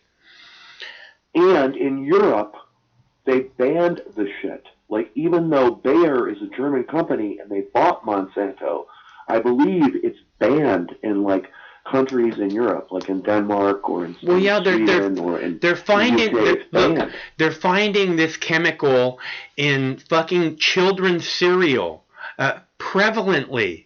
Okay, so it's like in all the children's cereal, they're finding this fucking cancer-causing chemical. So I mean, this is something that clearly should be banned. I mean, the last thing you want is this in the water supply, and these people want to spray with the shit. 500 square miles? 500 square miles, spraying this crap from the sky, like death from the sky. Yeah, cancer from the sky. Dropping it. Yeah. Yeah, just like Agent Orange, right. Same crap, Right. Defoliant. And horrible for all. And it's because of pressure, as Chris said, it's because of pressure from the U.S. government. The U.S. government is the ones who make these horrible laws and make this war, this bullshit drug war, go into all the other countries, because they wouldn't be fucking considering spraying all this cancer-causing material. They like the coca there. They're good with it. They've had it forever. The only reason they have an issue with it is because the United States says, no, you have a motherfucking issue with it, or you don't get any of this sweet, sweet fucking aid money. And they're like, oh, we want our aid money. Evo Morales, the president of Bolivia, who was overthrown in a coup, he came to political power as an organizer of coca plant growers in Bolivia. And he organized a union of coca growers in Bolivia where you can buy and sell coca leaves because, like I said, it's culturally accepted. And he used that as his platform to become president of the country in the same vein as Hugo Chavez. Yeah. To try and help the people of Bolivia out. Yeah. And he started with the poorest people in his country as a poor indigenous person, right? Yeah. So it's clear they don't really. It isn't. I mean, so rich Wall Street, people are addicted to cocaine, and wealthy Americans are addicted to cocaine. The fact of the matter is, in a regulated market, the people of South America would benefit from a regulated market where they could make their product and sell it to us, and it's all above board, and we're looking at it, where it's processed, what the markup is, so on and so forth, just like everything else. Yeah, every bit of it can be chemically analyzed, and if there's any shit in it that you don't want in it, and they say, oh, we don't allow these chemicals, and you throw that batch out. You know what I mean? Now you have no idea what you're getting, and you get whatever you can get, and I mean, oh, I know I have a good guy. Well, great. But I mean, you know what I'm saying? There's a big difference, and it's a whole black market and a chain, and there's a whole bunch of, like, unscrupulous people who will do, Remember, I mentioned earlier in the year, Mox, about the 20 Colombian activists who had been killed this year, just in January. Yeah. The Colombian activists who were, some of them were associated with the FARC, who had been resisting the authoritarian government for like 25, 35 years. But some of the other people who were killed by the government are environmentalists, right? Who the fuck would be opposed to glyphosate spraying of coca plants? Yeah. Probably people who are concerned about the health and well-being of the ecosystem and the natural plants in, in Colombia, I would think. And it's the same with the monarch butterflies. There have been 2 people who've been murdered in Mexico in just the past 4 weeks who are like national figures on the conservation of monarch butterflies in Mexico. They've been murdered. 2 people have been murdered. 2 individuals who ran these reserves to save the butterflies. Yeah, that's really sad, man. I didn't know that. I didn't hear that. It's probably related to narco and human trafficking. It's related to criminality, related to the drug war. Yeah. So Mexico, their entire social fabric is just being ripped and shredded to pieces as people smuggle human beings. All of South America and Central America, all of South America and Central America has felt, the whole world has felt this evil drug war, and the whole entire evil drug war has emanated from the United States. Every little bit of it. All right. Yeah, go ahead. This is the last one, and I'll leave because you're absolutely right. And this is from the same source. The source I've been reading from right now is called StopTheDrugWar.org, and this is from their, like I said, their update. They call it their Chronicle on the Drug War, the daily column. And this is the last snippet. They say Nepal's ruling Communist Party proposes marijuana legalization in Nepal. Lawmakers from the ruling Communist Party have proposed legalizing marijuana in the country, which has a long history of use. Some 46 members of the party filed the proposal in Parliament. Quote, legalizing marijuana will help the poor farmers, and since most of the Western world, which was reason for making it illegal in the first place, have already ended the prohibition, Nepal should also lift the ban. Lawmaker Rod Katwada said Monday marijuana was only criminalized in 1976 under Western pressure after Nepal developed a reputation as a cannabis-friendly destination on the counterculture hippie trail in the 1960s. Yeah. So, all of you counterculture hippies out there, you can go to Kathmandu and smoke probably next year. Or Seattle or Aspen. Hey, Chris, it's good to hear from you, man. Yeah, thank you, and have a good night, Mike. All right, thank you too. Bye. And that's our buddy Chris from Olympia. And I have a clip here about Bernie Sanders and how the Democrats want to destroy him. So let's watch that. Well, the Hills Crystal Ball is the co-author of the fantastic new book, which is selling really well, The Populist Guide to 2020. We're happy to have her on tonight. Crystal, thanks so much for coming on. So you've been around politics and media a long time. Explain, if you would, how exactly the media universe convinced itself Joe Biden was going to be the nominee. It is a remarkable thing. I mean, it's basically because they cannot wrap their heads around the fact that they have been wrong about every single thing for the past, I don't know how many years. No, that's right. And so once again, they thought, look, this is the type of candidate that must win, right? They have the right neoliberal policies. They've got the right resume. He was vice president to Barack Obama, and so he must be the guy. And meanwhile, they said the same things that they said about the rise of Donald Trump. Ignore the fact that he has no enthusiasm, right? Ignore the fact that he has no crowds. Pay no attention to that. Just look at the fact of his poll numbers, and he's resilient, and he's more resilient than you think, and what's happening online isn't what's happening out there in America. And when it comes down to it, when it came time for people to vote, that enthusiasm, that energy, surprise, surprise, wasn't there for him. That's such a terrible way to make decisions. If my kids were making a decision that way, I'd be concerned. These are reputedly the smartest people in America. They're literally on television because they're smart, and they all went to Yale Law School. Is that why they're on television? Apparently. Former federal prosecutors and CIA analysts and all the rest of them, and they're all totally clueless. They're the same people who, cheerleaded us into war in Iraq and have never apologized for that. True. They're the same people who didn't see the financial collapse coming. They're the same people who never saw Donald Trump coming. The same people who never saw Bernie Sanders coming. I mean, to this day, if you look at the polls objectively, Bernie Sanders is the front runner to win the Democratic nomination. And they still have not wrapped their heads around it, or the fact that he has a genuine enthusiasm and movement behind him, which, surprise, surprise, of working class people, that could actually be a good matchup against President Trump. It just feels like the end of something. It really does. Like a ruling class that can't even act in its own interest, that can't see reality clearly. I mean, they really are the Romanovs at a certain point.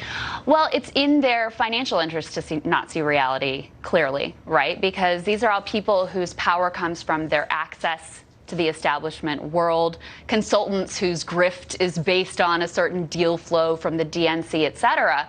And they know what you said about they'd prefer Trump to Bernie, the Democratic establishment. I think that's exactly right, because they know under a Sanders administration, all of that access, all of that deal flow, all of that is gone, and it truly is over for them. So they would rather have Bernie lose and have another crack at it after Donald Trump than allow him to win, and that's where we are. The problem for them is that while, Hillary Clinton and all the rest say, oh, nobody likes Bernie Sanders, the truth is, just like Donald Trump back in 2016, the base really likes Bernie Sanders. He has the highest favorability ratings among Democrats. He's the most popular senator in the entire country.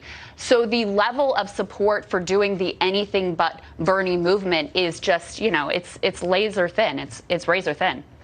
Man, the truest fact in politics is you can't hold power if you ignore the source of it, in this case, voters. If you have no idea what your voters think, you're going to get turned out. Right.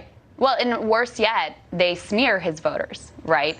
They call on MSNBC tonight, they compared him to the brown shirts. I mean, I'm not kidding. On the supposedly liberal network, they called Bernie Sanders supporters brown shirts. I just feel like I've seen this movie before. This is it's very familiar, isn't it? It really is. First of all, it's so nice to have you. Thank you. Thank you, Tucker. Great to see you. Michael Bloomberg said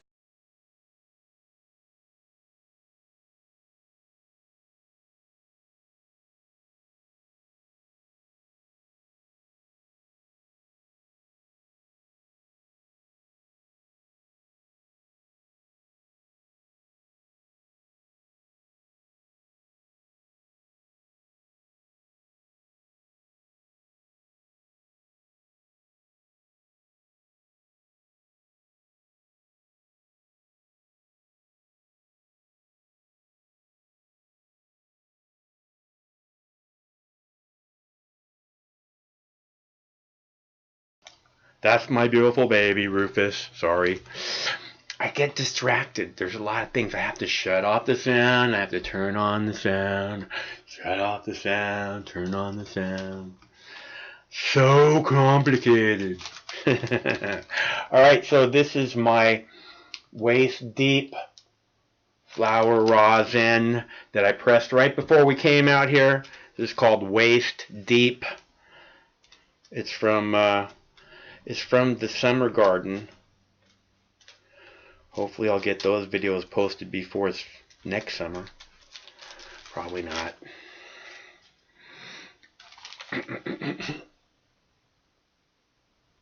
Oh, that's a good looking one, right? Can we get that camera? Can we get it?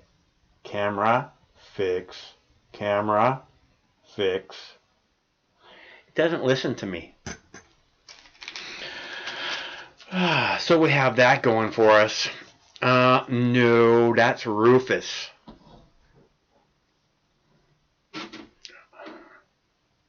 And Pikachu. So anyways, I thought that you know, this is important. You know, Bernie's always been a man of the people, and the Democrats pretend to be, you know, the party of the people, you know, the resistance, the, you know, all these things, man. They love their fucking labels, like I always say, you know, label, label, label. They love their labels. You getting a drink, buddy? Are you getting a drink over there?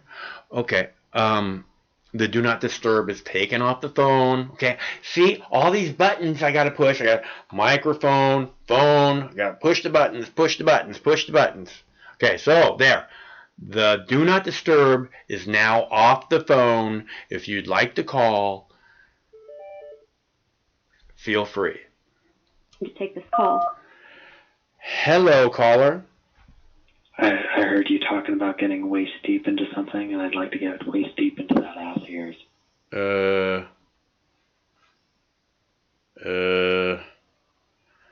No, thank you. Okay, destroy Bernie. We did that one. Destroy Bernie. Why do they want to destroy Bernie so bad? And it's obvious because they feel like Bernie is a threat to their status quo, to this evil fucking empire that they've set up called the Democrats, and they get to have this little, you know, where Hillary Clinton is their queen, like Tulsi said. Tulsi said Hillary is the queen. Tulsi said this during the 2020 presidential campaign. Tulsi Gabbard, Hillary Clinton is the queen of the warmongers, right? So if the people who rally around Hillary Clinton are Democrats, so-called, then and that's the Democrat elite, then they're warmongers. Those people are warmongers. So yes, Bernie Sanders is a threat to them, monetarily and probably a whole bunch of other ways. But, you know, mostly in the pocketbook. That's what these people care about. They have no souls. They just have bank accounts. And that's what matters to them. And then they'll stand up there and they'll talk about the Constitution and how they have to protect it when you know they're full of shit. Trump used the office of the presidency to benefit himself, right? Which he obviously is with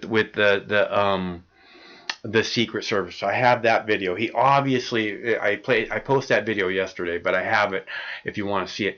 He obviously is benefiting with the Secret Service. But I mean, when you want to talk about using the office of presidency to benefit yourself personally, I mean, look what George W. Bush and Dick Cheney did. Right? I mean, they became billionaires basically by starting an illegal war based on lies in Iraq, a never-ending war. And then fucking Obama came along and destroyed Libya. Look where Libya's at now. People are being sold on the street, not like their bodies for an hour. Their slaves are being sold on the streets of Libya. You know, thanks a whole lot, Obama. That was great. You know, again, these people are the same, and we need change. And when we hear that when we see and we hear how big a threat they act like Bernie is to them, then we know that maybe Bernie is the change that we're looking for, right? I mean, if those people are all the evildoers, and they're all like, Bernie's horrible, then maybe that's the guy we're looking for. Hello, caller. Michael, this is Steve McClanahan. Hey, Steve, how are you tonight? I'm doing okay, but I am feeling like a ninja right now. And unfortunately, I have to do some breaking news. It's breaking news. The anonymous caller, 2 days ago, said that Bernie Sanders was the queen of the warmongers. And I want to know if that's true. We defecated on your fucking sandwich in the goddamn break room while you were not looking. You ate the sandwich. You loved it. We watched it. We filmed it. The anonymous caller, you son of a bitch. Okay. You okay. have just been owned. Okay, Steve. All right, Steve. Well, it's nice to hear from you. Thanks for calling. Okay. Okay. So, if anybody wants to call, the number is 805-669-6397. That's 805 Mox News. So, and again, this is the thing about Bernie Sanders and, you know, the Democrat elite, right? Again, if, like Tulsi said, if Hillary's the queen of the warmongers and all these people are the elite, are the ones who fucked the election in 2016 trying to ram Hillary down our throats, and they're obviously still in power, still, maybe not in you know, in the positions that you would think they're in, but they're still obviously pulling the strings after the debacle in Iowa. And all it's done is rally the people in New Hampshire to say, you know what, Bernie, we're going to give Bernie a chance. We're going to make it clear that we want to move Bernie forward. You know, the media didn't allow Bernie to move forward in Iowa. The Democrats didn't allow Bernie to move forward. Iowa is supposed to be this thing that propels the winner forward, gives them the momentum, right? And they didn't allow that. They tried to give it to Pete Buttigieg. Every interview the next few days was Pete Buttigieg after it wasn't Bernie. There wasn't Bernie. It was Pete Buttigieg, and now here we are in New Hampshire, and they're like, Pete who? Because that's who Pete is. Is Pete full of shit? Oh yeah, no, I want to make marijuana legal. Fucking liar, Buttigieg. Okay? He does not, and he will not, because he's about the status quo. Okay, and he's not going to change anything in the Middle East. He's not going to bring the troops home. You know, it's obvious. You know, there was a really brilliant question in the debate on Friday about how he says he wants to legalize marijuana, but under his mayor, you know, as mayor of North Bend, as mayor, Mr. Mayor wants to be president, as mayor of North Bend. Arrest for marijuana went up under his tenancy than before he was mayor. And he said, oh, no, that didn't happen. Yes, it did. And they insisted that it did. And he didn't have a clear answer, nor did he answer the question for it. So, you know, the guy is really, he's not to be trusted. And I don't think he has nearly any of the support that the media is trying to pretend that he does have. Press 1 to take this call. Or the Democratic elite. Hello, caller. Hey, what's going on? I am just doing this crazy thing that I do. How about you? What's going on with you?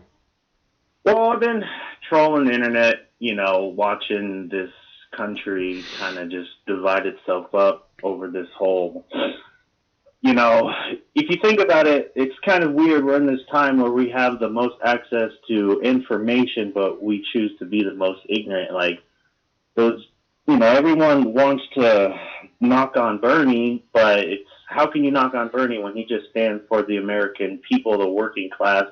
It's becoming more and more clear, I hope, that this media really is corporate media, and it's not just this conspiracy that that the Democrats and the Republicans are just the same. Like, they've been pandering to black people, but they don't do anything for black people. They don't do anything for us. The war on drugs, marijuana should have been legalized when Obama was off.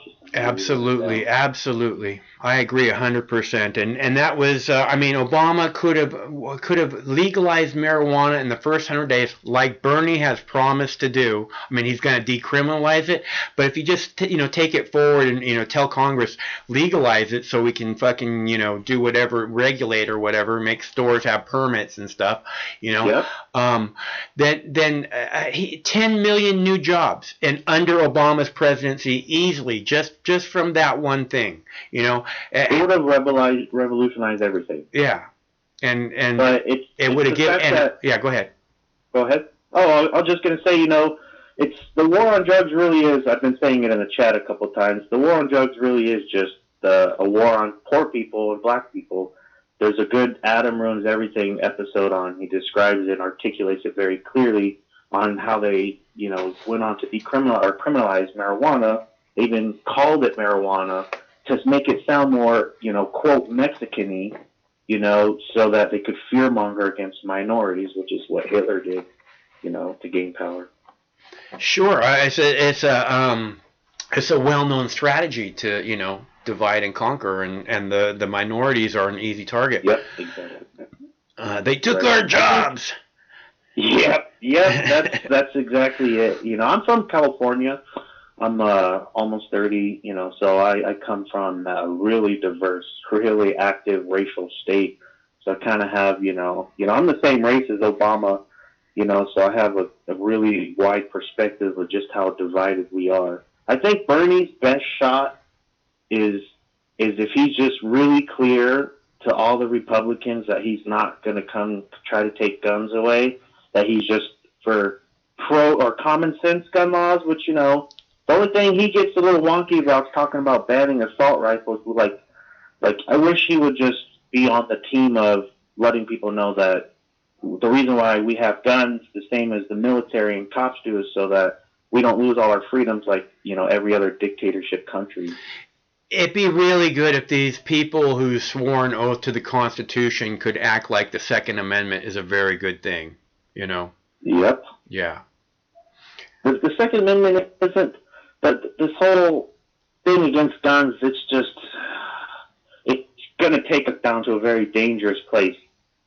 And, Well, it's like they can't. I don't know if you heard Chris talking from Olympia, but he was talking about how these people want to make marijuana illegal in Colorado again, and that just means not going to happen. Well, the way I see it is these people are just in my opinion, we're ready to fight to the death over this. Okay, we're not giving this shit up again. But go ahead. No, just, expanding on what I was saying, it's the fear-mongering about, I'm the type of person that believes Sandy Hook really didn't happen, and, kind of another smear on Obama's record. I think that's really the biggest divide between the whole Democrat-Republican thing is the gun issue, and this younger generation, they're really dropping the ball. I think the young the thing is that the younger generation has been programmed, and the lot of them are fucking latchkey kids, and they've been programmed by their phones and their laptops, from the time they're fucking 5 years old, and they've been telling them speech is dangerous, speech is dangerous, speech is dangerous, And guns are dangerous. Even though you love playing with them, guns are dangerous. So it's just stupid. It's so easy to end a lot of this gun issue. It seems like even when whether the shootings are real or hoax or whatever, it always seems like they know this fucking who it is. Who it is that's gonna do this, and they do nothing to fucking try and make it suck. They always know who the terrorists are on the attacks in the fucking London. They listen to every fucking phone call we make. They read every fucking text we make, and yet they can't fucking know that this person's about to fucking do something unhinged. Give me a break. Well, the whole thing behind 9/11, it's clear that there's people willing to do tons of evil and look away when evil's going on just for the sake of money and power. Yeah, absolutely. People will do anything for money. People will do anything for power. That's why again I hate money, because women sell themselves for it. It's just the reason we won't have orcas for the next generation in the Puget Sound is because of money, because it'll cost fucking Bill Gates and Jeff Bezos too much fucking money, so fuck the orcas. That's why. Yeah, I think that some things shouldn't be able to be monetized. Some other YouTubers make some good points. about like healthcare, you can't really negotiate when you're unconscious, about your prices and stuff. So there has to be some kind of regulation. Even if will run rampant. Yeah, even if you could negotiate, you're under extreme duress because you need help.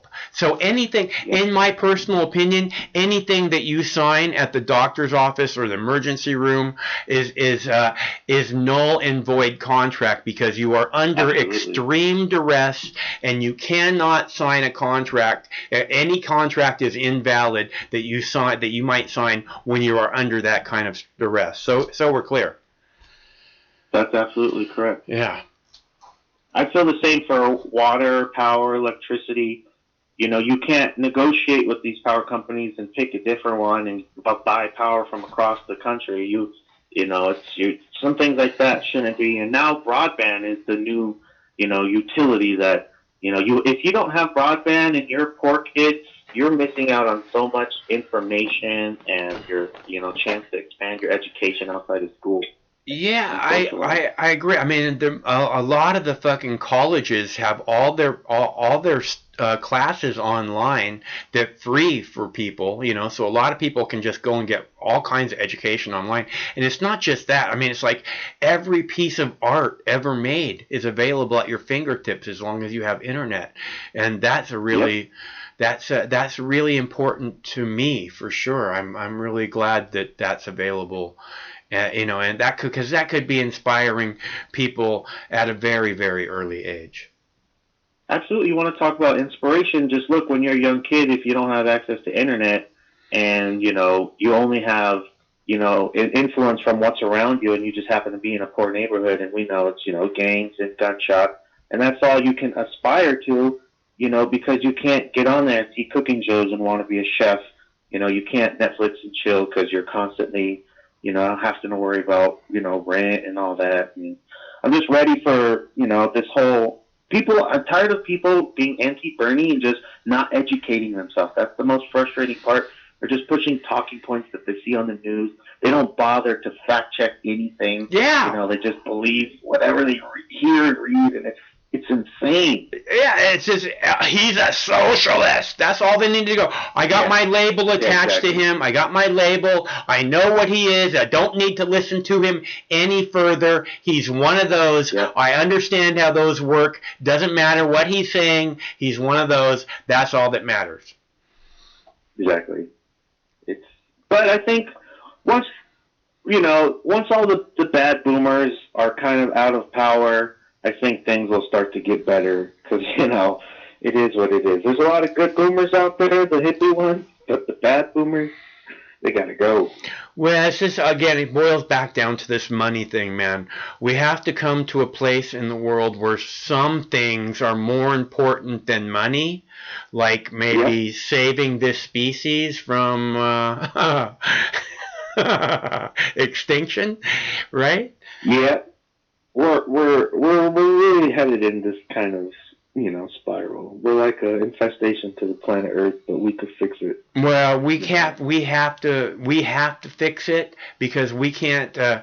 Basically, the human existence at this point is tied to the existence of every other creature on the planet because of all the nuclear power plants and such that are online. So if we go, every other species on the planet goes too. So we have to figure it out.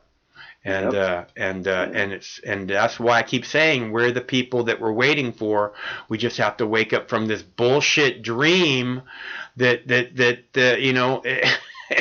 it is somehow that we're separate, that this mine, I have to keep what's mine. It's it's not, don't worry about yours if you're a fucking working class person, because it's the fucking rich that are the problem, and they need to fucking take responsibility for these never-ending wars, like the drug war, because if the rich wanted that ended, it would end tomorrow. Yep. And if people just understood basic economics, they would understand that the rich people hoarding all this money in the bank is what's bad for the economy. Economy is about a circulation. Right. You got to spend money so everyone else can spend money and just pass it along. But when they just pull it and hoard it in the bank, they Right. take it out of circulation. Right. And, Consolidation of large sums of wealth is bad for the existence of everyone. there's no point in even having that much money that you can feasibly spend. It's no point other than just greed and power lust, Yeah. But speaking on the billionaires, there's one thing that no one really does touch up on during all these politics, and that is the children. Like, all these sweetheart deals that these child molesters get, I know it's a touchy subject, but, it has to stop. Like, when I was in jail doing time and going to court, I would see the crazy low deals they would get, months and stuff, when people for possession are getting years, and it just has to stop. The corruption of the racist people and the child molesters colluding together to hold the power, that's got to go, and just Bernie's the only one that's going to expose all that. I think it's not just that. It's not just that Bernie's going to be for the working class and all these other things. I think that he's the only real hope of beating Donald Trump. Because he can't be corrupted. Well, it's not that. It's that he's an actual choice that's different from Donald Trump. It's like Hillary Clinton wasn't really that different from Donald Trump. You know what I mean? They're almost the same interchangeable person, but Donald Trump was more entertaining. So basically, the people went to Donald Trump. But Bernie is an actual fucking whole different fucking thing, man. This is like, okay, do you want someone who is about the working class, or some born with a golden spoon in his mouth, bitch boy billionaire representing? Exactly. Which one's going to represent you the best? Because I know that people love fucking rich bitch boy billionaires. Can't get enough of that rich bitch boy billionaire ball sweat in their mouth. But the facts are, they're the ones that look just like themselves. They're the ones that are keeping the world the way it is. They're the reason we don't get a 21st century infrastructure in this country. Donald Trump laughed and laughed and laughed during the 2016 election about America's infrastructure. What a fucking giant joke it is. And what has he done? Absolutely fucking nothing. Okay? Build a wall. Yep. My ass. So, what's your name? My name's Jay, from California. Jay. Right on, Jay. It's good to hear from you, man. Are you appreciate it. Thanks for having me. Are you enjoying the freedom that California voted for finally down there? You get to enjoy the cannabis? Well, I actually moved out of California, but I'm still from there. Okay, I got you. I'm not too far from there. I can't live in California for the police brutality. It's so bad out there. Like, it's just. Yeah, I hear you. Bad. I always really felt bad. I always felt whenever I go to California, I always feel like there's this really heavy tension in the air, like everybody's just waiting for something bad to happen, and and I just can't stand that. I'm a very sensitive guy. I cannot take that. Yeah. You go to California on probation or on vacation, and you leave on probation. That's what they say. Yeah, that makes sense. So, yeah, it's pretty, it's pretty terrible. You got all these trolls calling. I hope you ignore them. Just people wanting attention. I appreciate you trying to get that. I don't think we had a whole lot of trolls tonight, just the one. But yeah, thanks a lot, Jay. They thought they were funny, but they tried too hard. Hey, it's good to hear from you, Jay. I hope you call back again soon. Okay. Yeah, I'll probably, stir up the chat here and there when I see you live streaming, and hopefully some other people call, Right on. even if they have They'll call. different opinions. We do this every Monday through Friday, so you're always welcome. Thanks a lot. Yeah, I newly found you. YouTube shadow bans everything, like all these people, so it's hard to find you guys. Yeah, I know. They're horrible. I used to every single day. Okay, I've been doing this since 2003 on YouTube, and I can tell you, would cross my heart, hope to die every single day, because I do amazing work. But every single day since I started, 50 subscribers a day. Okay, every single day, 50 new subscribers, and YouTube, whether I post videos or not. And over the last 2 years, every single day has been like 10 you lost 10 subscribers. You lost 20 subscribers. You lost 100 subscribers every single day for the last 2 years. YouTube is going down the drain. YouTube is completely fucking full of shit. That's what they are. Oh, it's so corporate now. It's I tried to go through all the old YouTube videos, because I'm not a millennial, but the one after that. Yeah. I'm actually, I think I'm a millennial. Right. Anyways, I was there when YouTube was in its prime, and it's not the same anymore. It's just a bunch of corporate, famous people, and there's no soul, and the ads and everything. Yeah. So, you're doing great. I appreciate it. There's like 11,000 videos on this channel, so if you get a chance, you might want to take a good look. Yeah, I'll definitely browse through. Hopefully another YouTube pops up, something, get rid of this horrible corporate platform. We'll get through it. We'll get through it. That's what I keep telling myself, man. We'll get through it. Hey, Jay, thanks. And yeah, go ahead. I was going to say, well, hopefully this legacy media, when they do, expire, all you people who have been hardworking and grinding on your, independent media, you guys are the next legacy media. You know what I'm saying? Well, that would be really cool if that happens. And it's not because it's about me or anybody else, but the people. The people deserve so much. Fighting for the truth. The people deserve so much more than what they're getting from their current fucking media. So much more. Yeah. So much more. Yeah. And they're blinded by the Instagram and Twitter. But I'm going to let you go. Get back. I'm going to smoke my bong here. This all right. Looking at me. You enjoy that, Jay. Thanks for calling again. Yes, sir. See ya. Yes, sir, man. Have a good one. Stay cool. And that's Jay. I didn't ask him where he was from. I got to get better at this. Got to get better. Let's see. And the Do Not Disturb is off. And, okay, so I was talking to the Kind Head Shop today, right? Saying, I broke my dab rig, man. And it sounds like they might be interested in kicking down a piece of glass for the show. So we have something. I can't stand smoking out of this dirty glass, man. I hate it. Hello, caller. Hello. Hello. Hello. Hi. My name is Brooks P-Wop, and I'm actually here in Iowa. And I wanted to chat with you about this whole caucus and how it was a complete debacle. Okay. So. What did you say your name is? What did you say your name is? P-Wop. Okay. Yep. And so in my precinct, it actually went very smoothly. And I would imagine other places as well. Where they fucked up at is the reporting. And obviously, I'm sure you know with the app and who it was funded by, Pete Buttigieg and the DNC and all those shenanigans. Everybody knows that they were trying to take away the momentum, the empire that Bernie Sanders has been building over the last, 4 or 5 years. So, to understand the dynamic with Bernie and how he deals with the establishment is that you have to go back to 2016. Okay. Right?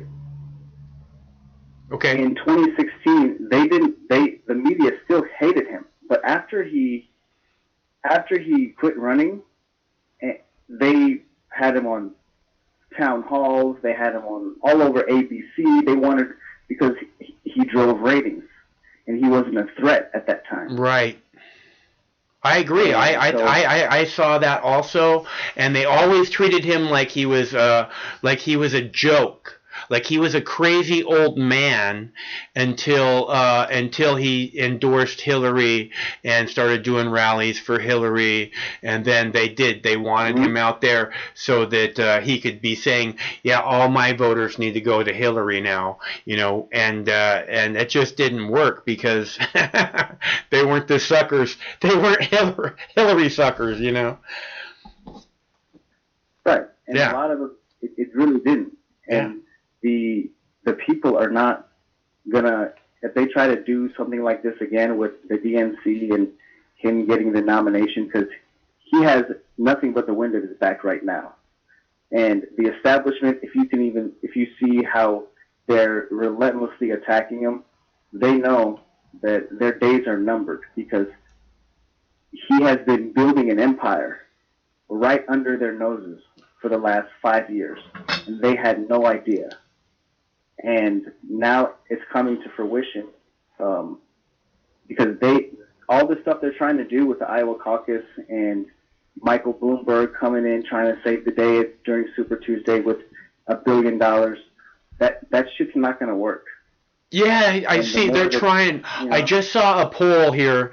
Who knows what it was from, but it said that the poll said that people believed that Michael Bloomberg was the best chance of beating Donald Trump, and there's no way.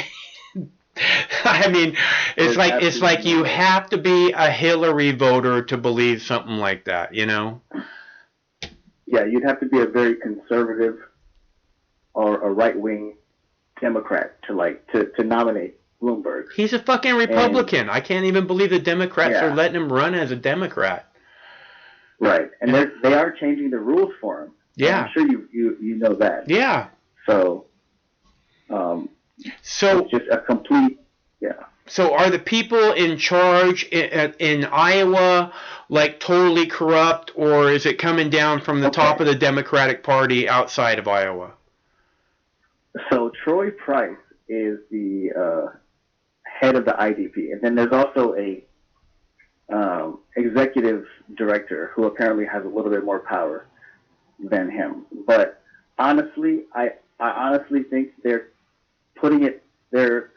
using the old Machiavellian trick, try to get the scapegoat.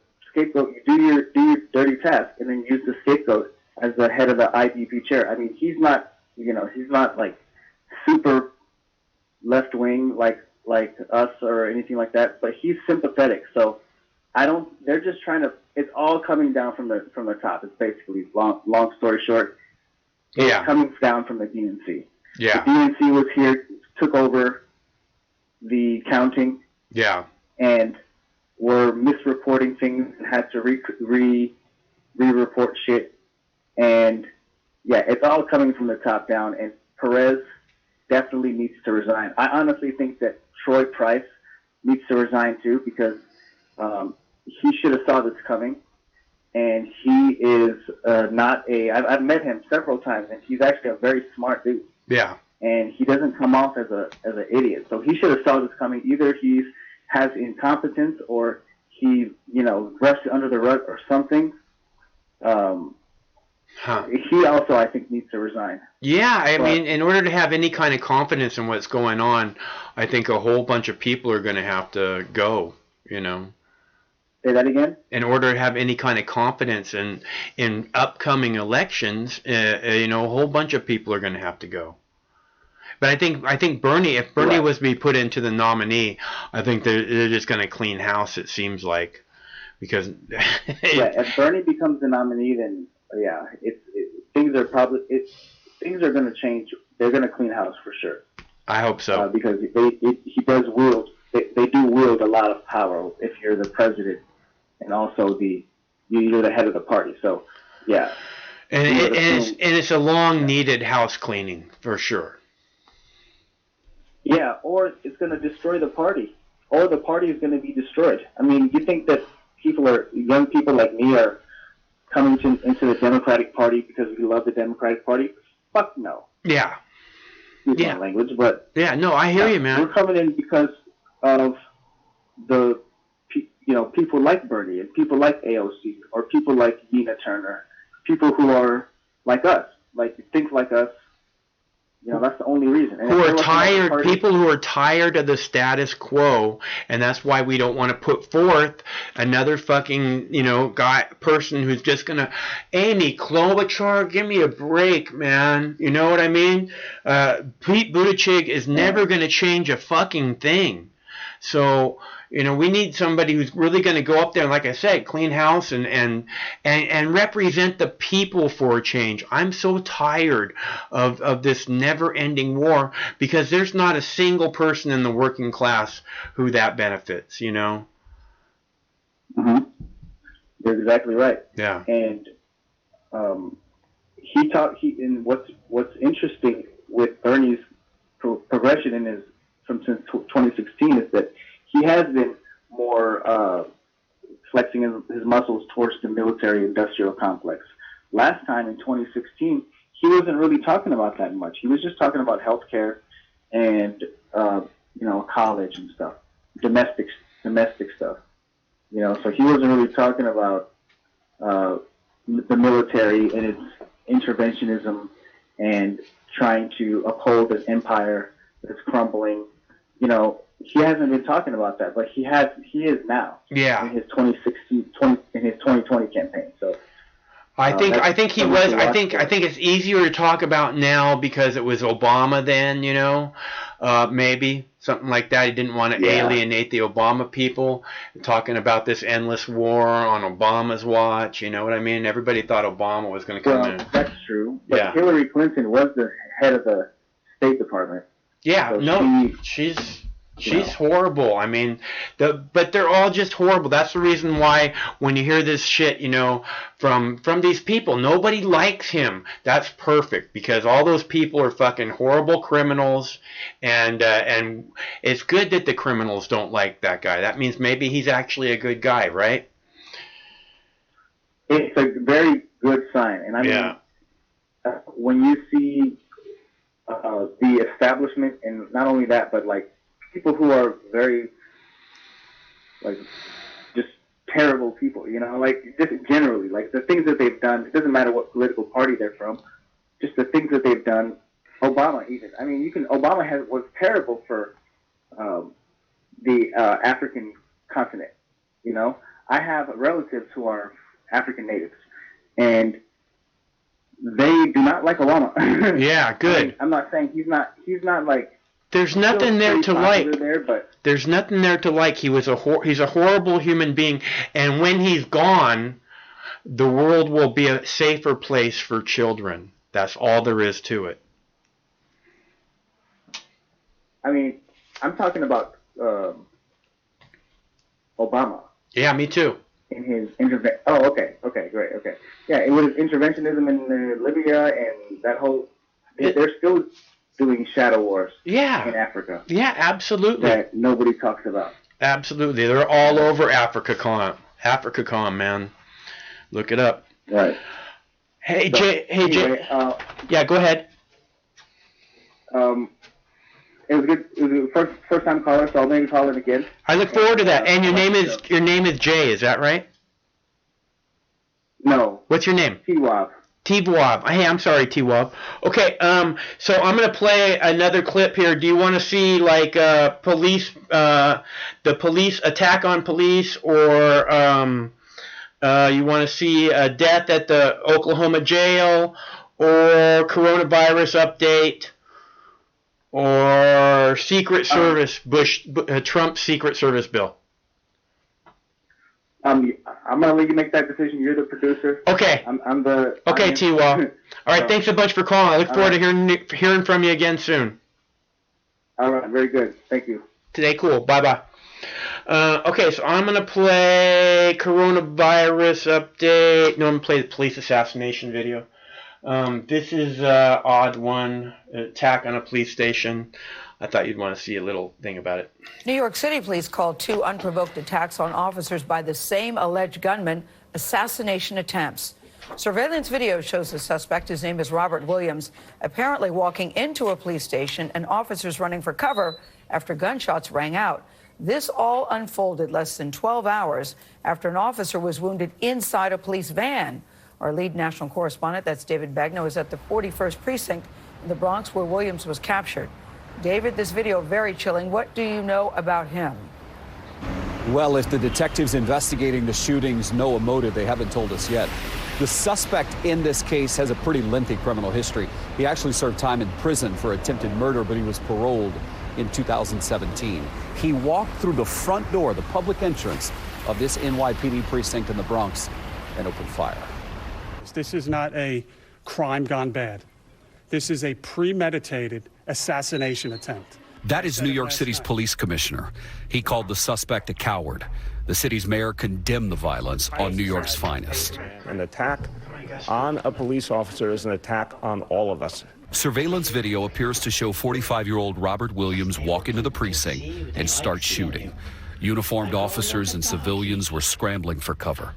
Williams shot a police lieutenant in the arm before running out of bullets, and that gave the officers just enough time to swarm him and arrest him. And if it wasn't for the men and women of the 41st Precinct, it could have been even worse than this. Police say Williams began his rampage Saturday night. He allegedly approached two officers in a police van. He asked them for directions and then opened fire. One of the officers was struck in the neck. The bullet narrowly missed a vital artery. That officer was released from the hospital yesterday. It is only by the grace of God that we are not talking about police officers murdered. The number of police officers killed in the line of duty has risen in recent years.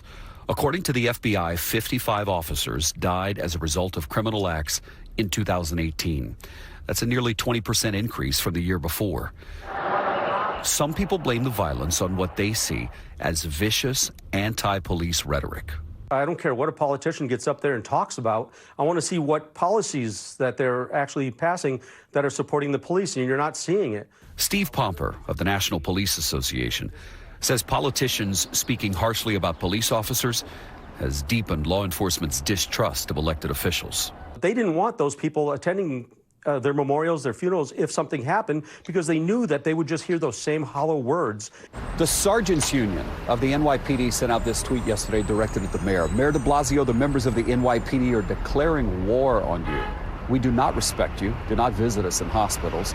You sold the NYPD to the vile creatures, the 1% who hate cops but vote for you. NYPD cops have been assassinated because of you. This isn't game over, game on. Some people were stunned by that. Others supported it strongly. So far, it has not been deleted. Quite an attack there, David. Thank you very much.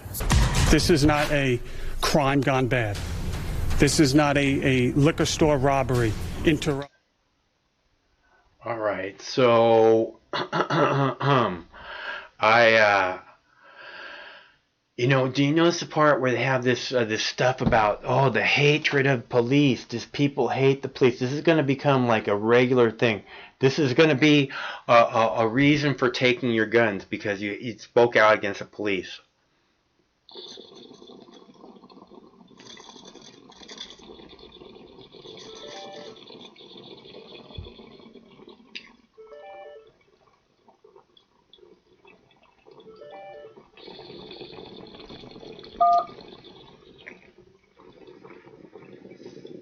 Hello? Hello? Hey, man, I don't mean to interrupt you, but, but yeah, I just watched that clip about the cops in New York. They've been doing that to the mayor for days, man. Doing what? They've been painting him as somebody that's an anti-cop. Oh, yeah, they've been doing that for quite a while now. I know they've been, every chance they get, actually, they seem to try and paint him as anti-cop. Yeah. He said something about his son, because his wife is African-American, and his son is, 50-50. Yeah. And he told his son some stuff, and they basically said, how dare you tell your son to, be careful around us. Yeah. And I'm like, those people are crazy. I just think that cops are just trying to find excuses to hurt people more. That's all I think it is. It seems like they're trying to justify the violence for sure. It's like when you see them in their what do they call them? Imperial. The stormtrooper outfits. Yeah, that's crazy. Yeah, I mean that's not what your local police department is supposed to look like. No, it isn't. And you know what? I live in I called you earlier. I'm sorry I'm calling back. I figured that time served for somebody else. But I live in Texas, man. I lived in a small town before I moved to this town. I mean, I don't know what's in the town I'm in now, but I used to walk by the police station every day because I'd save money. You know, I just walk to the store. Yeah. And they literally have 3 tanks, a couple armored vehicles on top of the tanks, and God knows what else in that. You could see it from the road. And you're like, this town only has 690 people. And it has 3 tanks. That's insane, dude. And I'm like, okay, you know, it's all because it's all the Department of Homeland Security grants they get, you know. Right. The Department of Homeland Security, in my opinion, has been created. It was created after 9/11, and in my own opinion, the reason for its creation was to prepare all of our local police departments for martial law. So yeah, definitely. I mean, when a town like this, it's Texas, right? I mean, sure, everybody seems to have a gun, which I have no problem with that because I think gun rights are absolute. But I also think that, like, 3 freaking armored tanks plus an armored vehicle for a town of just 700 people that's like 60, 70 miles away from Houston. I mean, you know, that's totally insane. You know, and then the cops are like, oh, this guy came into our office and blew up our office in New York. And I'm like, maybe he just fucking snapped. You know? It's just, you know, it's like that movie Falling Down from the 90s or 80s or whatever. Yeah, I love that movie. Slick. That's a really good movie. And it's just, maybe he just snapped. Maybe he had a son that was taken from him or a daughter. And, you know, it could have just snapped. And there's no room for human error or human emotion in this society anymore, you know. And it's just, I see the video and I see that the police, you know, I'm really pro-union, right? But when it comes to police, I'm not pro-union. Yeah. Because I feel like the union set up in a way that it's like a 10-year at a teacher. You know, a lot of Republicans complain about teachers and how it's hard to fire them. Yeah. It's the same thing about, like, cops. You know, you got lawyers that are given to you if you break the law. And you know, you're above the law technically because if they rule against you, you take some of the power away from the police department. So they never rule against the police. And when they do, the media tries to hype it up. And then you find out that it was on a technicality on a lesser crime. So it doesn't matter anyway. Yeah. Right? So I just don't know, man. And that guy earlier was talking about that. And you guys are talking about, like, Corbyn. I think the reason why Corbyn lost in the UK was because he wouldn't give a confirmation of how he felt about the Brexit. Yeah. I think you just sat on the fence, and you just can't sit on the fence when people feel that freaking divided. Yeah. I mean, I watched the elections in the UK in real time, and I seen districts that went Labour swing to Tory by 15%, and it's not because they love the Tories, you know, they just didn't have a clear message from Labour, you know. I think they lost. I think that was a big problem in the UK. That makes a lot of sense. Yeah. I think also the anti-Semitic attacks were just, nobody really cared. I mean, I was on Twitter.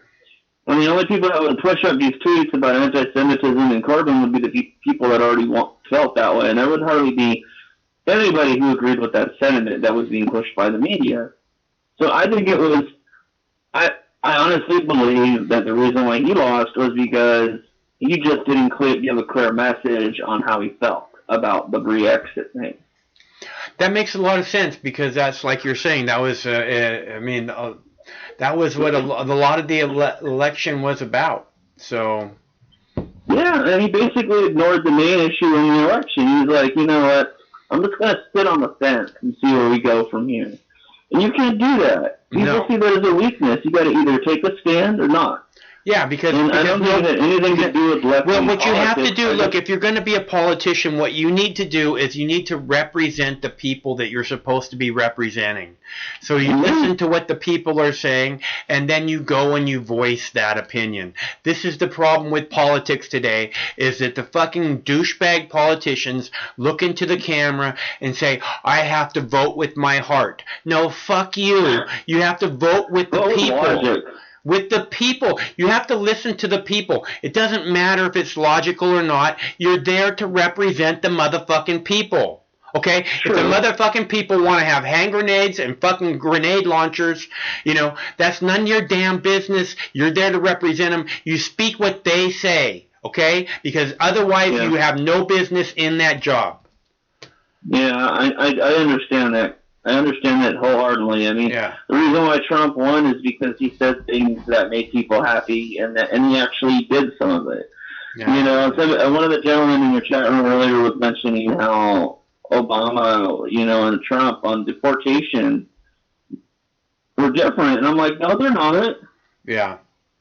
No, they're not. Yeah, they're not. You know, it's like you guys are acting like there's a contrast between Democrats and Republicans when there is nothing, no such contrast. If anything, Obama got a pass because Democrats are usually socially outraged about right-wingers that attack immigrants. And because it was Obama that was implementing this, they kind of just shut up. Yeah, you know, they absolutely did. They absolutely, everybody, all the critical media, all the watchdog media shut up about Iraq and all these other fucking things. You know, drone strikes. It was nothing was, you know. I mean, oh, it's Obama, so it's okay. You know, it's Bush. It's Bush Light. What the hell is this? It's Bush like Light. You were saying I called earlier. You know, you're like there's a blue team and a red team, and it's reported like a freaking sport event. Yeah, and it's like. I don't have a team. I don't really like everything Republicans say, but I do agree with them on some issues. Yeah, well, and I don't really like everything that Democrats say, but I do agree with them on some issues. You don't want to have a team because there shouldn't be teams. It should be about Americans. Again, if you take a team, then you wind up being on the side of a whole bunch of issues. You know, there was a time when I was scouted by the Huffington Post to find out if they wanted me to work for them or not. And what happened was one of the managers at the Huffington Post started commenting on my videos, and she's like, why do you have to put this thing with Trump, with Bush at the end of every video where he says it wouldn't be bad if this country was a dictatorship as long as I get to be the dictator. Why do you keep putting that? I said, she said, you're ruining the videos. I said, well, because, you know, people need to understand who this guy is. And then she writes back, well, I'm a Republican, and my daddy was a Republican before him, and his daddy was a Republican, and what you're doing is wrong. And I said, look, I don't care what your daddy did to you or what his daddy did to him. When you say I'm a Republican in the time of Bush and Cheney, what you're saying is I support wars of choice, endless wars of choice based on lies and fucking torture. And fucking torture. And she never wrote me back again. Oh, actually, she wrote one more time. She wrote and said, well, I just wanted you to know that I'm the fucking scout for the Huffington Post, and you just fucked up. Yeah, the Huffington Post. And I was like, whatever, you know, what I said still stands. And she and then I wrote her at her fucking email address at the Huffington Post, and she wrote me back, so it was who she was. You know what's interesting, man? I used to like go to Huffington Post every day and read the news on the Huffington Post front page. Yeah. I mean, there was a time when I was like glued to that stuff, you know? Yeah. Now I'm like, okay, I watch Mox News. I talk to you on the phone. I watch your clips. I would go to other websites or other channels on YouTube to get information. Yeah. Because, you know, it's just impossible to actually get real information from the news anymore. They just have, it's all about. They have a giant agenda, and it's so scrambled and convoluted, and it's just it's just horrible, man. I mean. Yeah. We deserve it, and it's miserable to watch it. And they play 5 minutes of fucking news and then 5 minutes of fucking commercials. It's fucking it just rots your brain. It just rots your fucking brain. It was better. Yeah. Hey James, I'm gonna go play. Take care. I know I called back. I'm gonna play another clip. So do you want to see? You want to see the jet at the at the Oklahoma jail or coronavirus update? What was the Oklahoma jail one? Some inmate died while, he's begging for help, and the fucking guards just fucking walk past him and ignore him again and again. Man, that sounds so depressing. Yeah. It sounds worse than the coronavirus. All right, I'll do a coronavirus update then. All right, take care, man. All right, thanks for calling. Nice to hear from you. That's our buddy James from Texas. He used to live pretty much in my neighborhood, but he moved to Texas for whatever personal reasons. I know he'd rather be here. I think he'd rather be here. Where weed is legal in the great state of Washington. So, you guys want to see a clip? What clip do you want to see? Okay, jail? Okay, jail it is. Okay, jail. Well, you've been overruled, James. The Peanut Gallery wants the OK Jail clip. Here you go. Newly public video is shining a light on a controversial case in Oklahoma.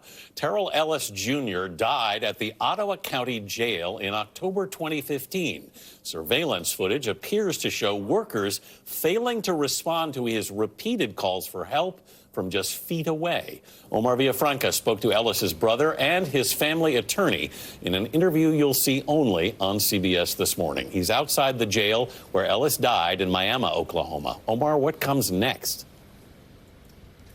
Good morning. The defense will present their final briefs to the judge, and then the judge will decide if this federal lawsuit will go forward. As for the Ellis family, they want the sheriff and the former employees here at this jail held accountable for Terrell's death. And family members tell me they are tired of waiting for justice. On October 10th, 2015, a seemingly healthy Terrell Ellis Jr. turned himself into authorities for an outstanding warrant for a DUI. Less than 2 weeks later, jail surveillance video captured the sounds of his repeated pleas for help over several days from his isolated cell. In the roughly 1 hour of video obtained by CBS News, several employees can be seen and heard walking by his cell and mocking as he screams. 12 days after he arrived, Ellis died of sepsis and pneumonia. He was only 26 years old. I know he was wanting to turn himself in because he was trying to better himself. Garrett Ellis says his brother Terrell wanted to turn his life around for his young son after a string of run-ins with the law, including convictions for driving with a suspended license and drug possession. During our interview, he watched the surveillance video for the first time. He says he couldn't stand to watch it for even a minute. You saw a little clip. Yeah. Why did you stop? Well, just hearing the voices of my brother is it's just too hard to hear him in that much pain. At the heart of the lawsuit are moments like these.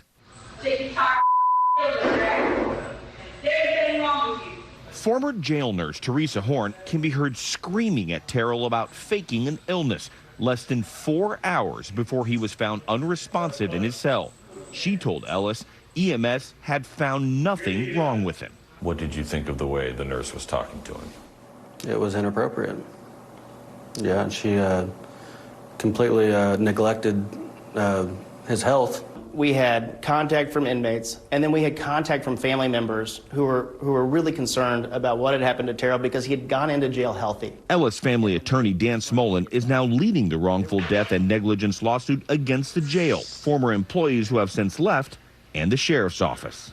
I think that the entire jail staff should have been charged with some form of manslaughter. Criminally, yeah, absolutely. I think that a jury will ultimately find that Terrell's civil rights were violated in the most extreme way. What was your reaction to seeing it?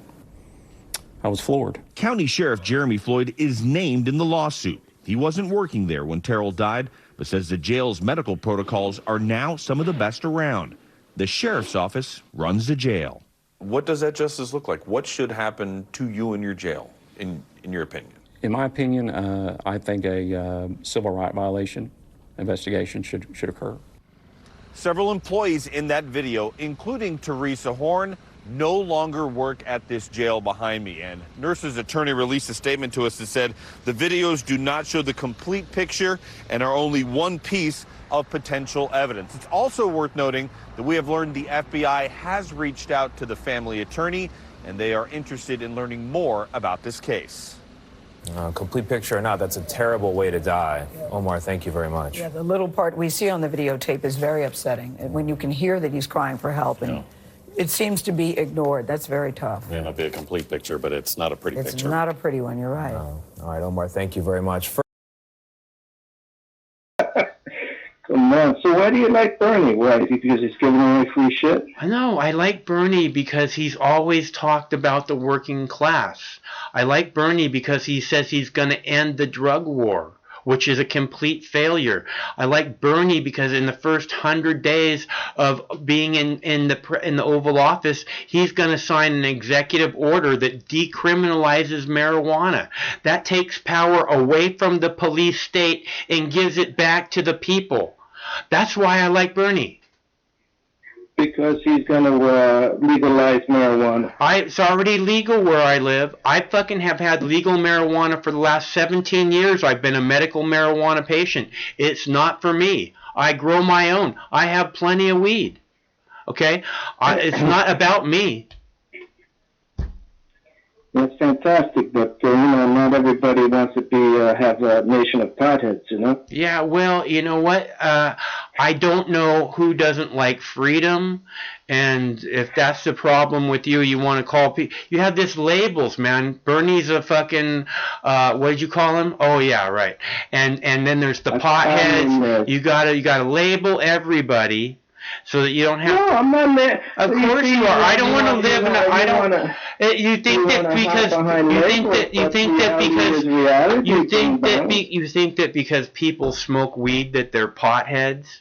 You think that's the best way? You think because Steve Jobs smoked weed that he's a pothead?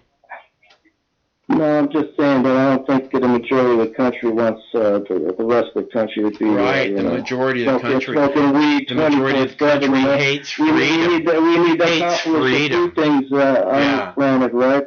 Right. Yeah. It can't be a Cheech and Chong film 24/7, my friend. There wouldn't be a fucking Microsoft if they drug tested everybody for weed and sent them home. It would be done. Okay, so whatever your fucking idea of potheads are, you need to get a clue. Yeah, I like this dog. He's so cute. Look at him. He's laying on his back. I don't want you talking about my dog. I don't like you. All right, so if I like you, you can talk about my dog. If I don't like you, fuck off. Okay, so, and I have no idea who that was. Oh, that was the Bing Bong Man. We haven't heard from him for quite a while. I heard quite enough. Hopefully won't hear from him for a while more. Bing bong. Okay, so, and what's up with the dog is he's flying through space. Now, the space one's not set up with the dog, with the Boo Bear. Nope, no flying through space for the Boo Bear. But he did look much more comfortable sitting down by the river. Anyways, so I have more clips. I have a bunch more clips if you guys want to see more. If you want a coronavirus update, or I have, let's see, I have fucking tiger clip, because, you know, I love fucking tiger. Fucking tiger, I don't see a fucking tiger. What are you talking about? Fucking tiger. Ah, fucking tiger! There is no fucking tiger. Why do you keep fucking with me about that? Fucking tiger!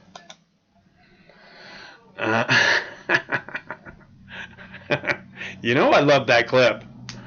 And we got that one done. We'll check that one off the list. See, because we have to check them off as we go. Fucking tiger. Or if we don't check them off, then I don't know which ones we did and which ones we didn't do. Sometimes. It's not that big a deal. Not that hard to. It's actually, I'm making sure which ones we have left so that I don't miss some of them, just in case. Because I don't want to miss any clips. I take like it takes hours to put these clips together. You guys believe it or not. So, okay, so let's see. Does that one work? Do we have that one? Browser view. Nope, no browser view. There's no browser view. Craig said there was a browser view, but I don't see a browser view. I was gonna show you a browser view for this video. I mean, for this bong, this dab rig I was thinking about getting from the Kind Head Shop. The Kind Head Shop. Because it seems like a really good deal, and they'll have it for me by the end of the week. And my cheap Chinese glass website is not available, so otherwise I would have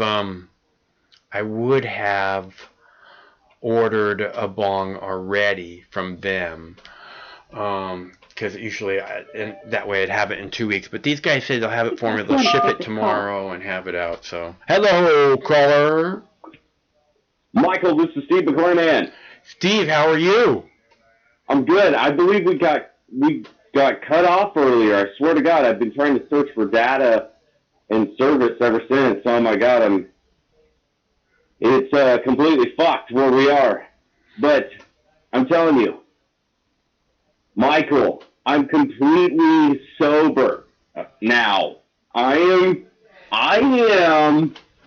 right now completely 100% sober. We're reporting the live news right now as we speak. We've got breaking news. It's shocking. You're not going to believe this. This is Steve McClanahan coming to you live in the middle of the goddamn cornfield. We're still in Kansas. Okay. We are not in fucking Kansas. We have stolen a van. We are on our way to California for a secret mission. Nobody knows about this. Can't tell you about that. And in fact, Michael, what is this breaking news about Mike Pompeo? What about it? In Kansas? From Kansas. What about it? This, yeah, well, I just want to know more. I mean, I don't know. What about it? What about it? What breaking news? What about Mike Pompeo? What about it? Oh, well, it's something about the governors or the mayors and everyone's in cahoots with everyone's bullshit. Do I need to call Super Bullshitron to get the scoop on this, Michael? I don't know, Steve. It's your call. You do what you think. Because I don't know. What is China doing? What is America doing? What is everybody doing, Michael? I am trying to get the fucking real scoop here, Michael. Okay, Steve. Well, you do that. You go and get the real scoop, and we'll talk to you then when you get it. Okay? I have some other breaking news that's completely fucked. Okay. There was a caller earlier on in the show. He was trying to give you a hard time about the Big Lebowski. You know? Nobody likes that fucking movie. I don't know. Nobody likes that fucking movie. And then I need to tell that caller right now, the best movie on the face of the fucking earth, they're never going to guess what the fucking best movie ever is on the face of the earth, Michael. What do you think the best movie on the face of the earth currently is right now, where I'm located? The only movie I have. What is the movie? I don't know, Steve. I don't know. It's The Fifth Fucking Element, Michael. Okay, that's a good movie. The Fifth Fucking Element. I wish I could watch The Big Lebowski. I tell you what. I wish I had a white Russian right now. I'm not a Russian. I'm not corresponding with the Russians. Okay? We're not doing that. Everyone needs to fucking relax for just maybe a second. I mean, just, can we? Yeah, we're all relaxed, Steve. Michael, can we? That's what I keep saying, okay. You keep saying that? Yes, of course. You must relax. That's why I say you're not eating enough marijuana. I've never fucking heard you say that in your entire life, ever. Of course, you're not eating enough marijuana. What do you think that means? I said, well, you know what that I've means. said again and again, Steve. I've said again and again throughout this coronavirus. I've said, can you just relax for 2 weeks? Can you just wait 2 weeks? I said it to you. I'm pretty sure. You know, I've said it again and again, Steve. So whatever it is you're talking about, my lifetime, your lifetime, you've heard me say it multiple times. No, I've never heard you say that. Yes, you but have. You know what? We're going to do a sponsorship right now. Okay. And it is God's Vagina. Yes. Nothing, ladies and gentlemen, out there here in America and in the entire planet of the earth and in the universe. If you're out there, ladies and gentlemen, listening from the universe, wow, that's utterly amazing. We understand why you don't want to have anything to do with it. But this broadcast is brought to you by God's Vagina. Nothing has ever tasted so sweet, ladies and gentlemen. Steve McClanahan, reporting live. We're doing it live, whether you like it or not, ladies and gentlemen. And, Michael, I gotta go. Okay, Steve. Well, it's good to hear from you. Thanks for calling. Okay, time for a bong hit. And Steve is right about that. Nothing on earth tastes so sweet as God's vagina. And if I had a browser window, I'd pull it up so you could have a peek at it. But my browser window doesn't work on my OBS tonight, as I was told it did, because I asked for a browser window before I began this evening. If I had one, I'd show you a lovely picture of God's vagina. Because nothing on earth tastes as sweet as God's vagina.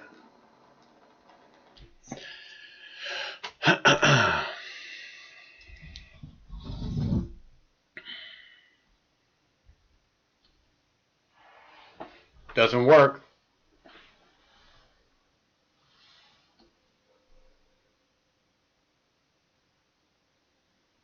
Here, it's right here. It's on the other page. If you want the link, it's right there on the other page. Yeah, keep that window open. I'm just telling you where it's at. Keep that window open so you can... Whatever. It's right there. See where it says God's? See? Right there.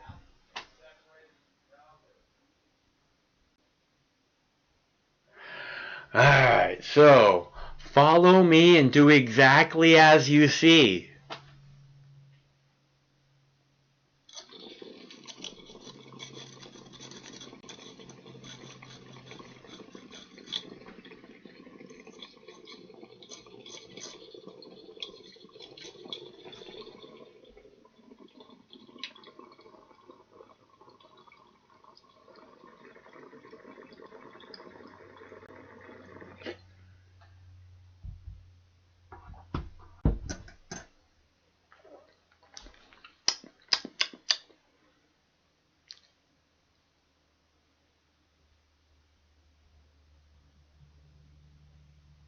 The link is right there on the other page.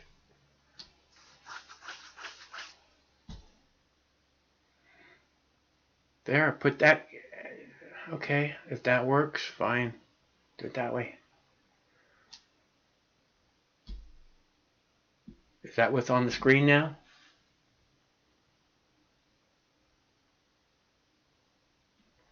I have no idea. Is that what's on the screen?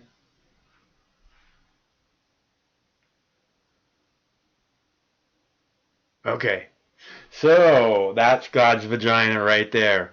And I am going to contact these people, and I'm going to ask them if they want to sponsor the show, and I'm going to ask them, regardless if they want to sponsor the show or not, if they can kick down some seeds, because I want to talk endlessly about God's vagina.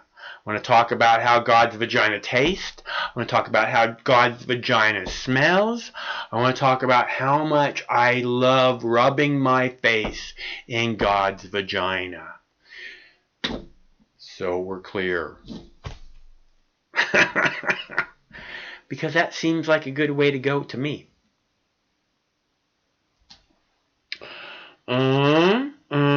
Okay, so I keep looking. I'm not finding a whole bunch of drug war stories here the last couple days, but I'm pretty sure we'll have a Reefer Madness story again this week, just because we've had a few of them in the last couple days. In the last week or so, we've had a few Reefer Madness stories. So something tells me there'll probably be another one or two this week.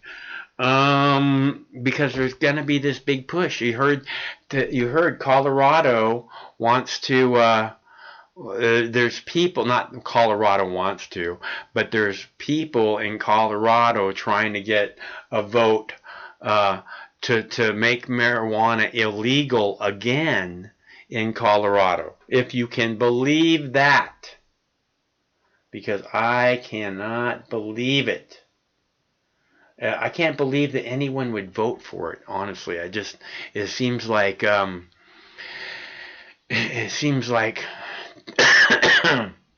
people of Colorado would be very comfortable with the idea of legal cannabis at this point, right? That's what it seems like to me.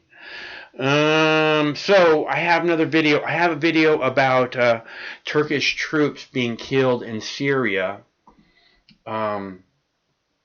So I think I'll play that video for you now that I have back control of my mouse. That one is clip number 7. So I know you guys are, again, this is war. We're always talking about war. The wars have to end, and all that's happening is that they keep spreading more and more and more. And this has to end. We have to be the ones to make it stop, because it emanates from us.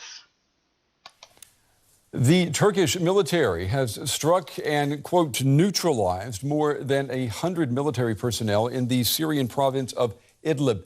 The shelling retaliation for a Syrian strike earlier in the day in which 5 Turkish troops died. The Assad regime is now on the offensive in Idlib province, which is the last stronghold of anti-government forces in Syria. The past week has seen a significant escalation in tensions between Syria and Turkey. And Syrian forces last week killed a number of Turkish troops as part of its campaign to retake the province. And for more on this now, we want to bring in our correspondent, Dorian Jones. He's standing by in Istanbul. Good evening to you, Dorian. Turkish armed forces are being hit directly by the Syrian army. Is this kind of a benchmark in this escalation?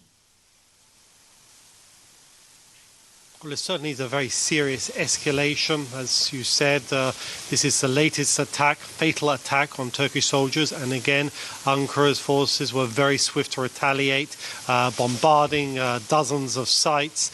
It remains unclear whether that will be enough, or will Turkey carry on its offensive targeting Syrian regime forces.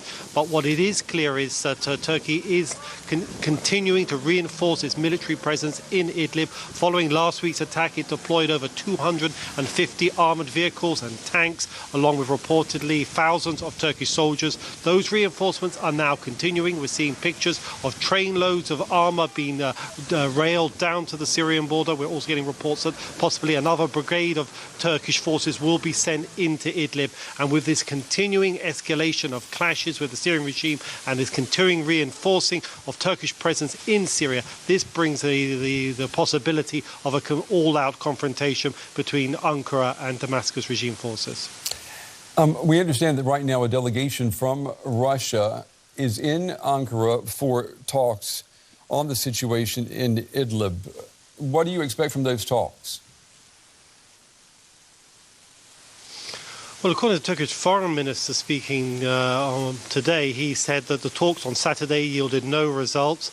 We are unclear what has happened in the latest round of talks today, but we do understand from reports that while those talks were going on, the Syrian regime did target Turkish forces. Now, that will not go down well in Ankara. They will see this as further evidence that Moscow is incapable of reigning in Damascus, which it is backing with its military air power. But Moscow will too be very concerned at the possibility that Ankara will get engaged in a full-scale conflict with the Syrian regime.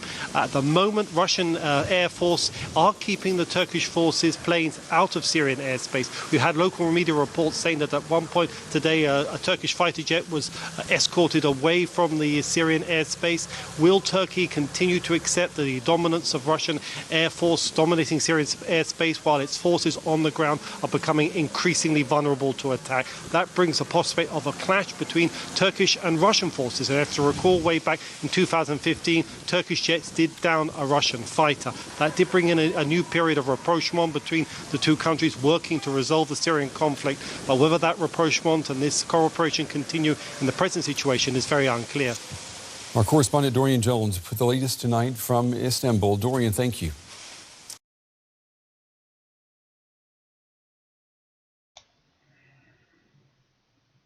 I hate it when people are getting neutralized. That's the worst.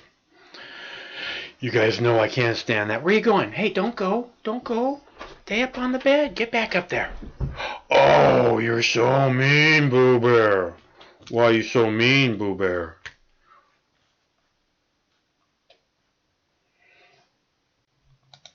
So, getting my other dog. Let's see. I still have a couple more clips. If you guys want a coronavirus update, I have that.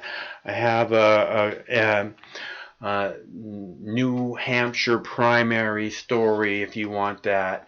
And I have I have a video that I posted over the weekend, which was that the Secret Service is being charged the highest rates at Trump hotels.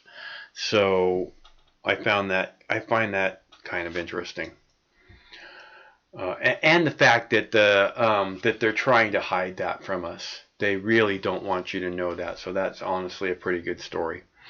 If you guys want to see anything else, otherwise I'm getting hungry. You know how I am. We are at 3 hours, and at 3 hours I start to get pretty fucking hungry. Oh,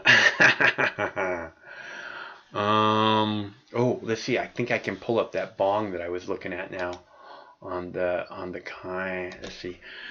The KINDHEADSHOP.com.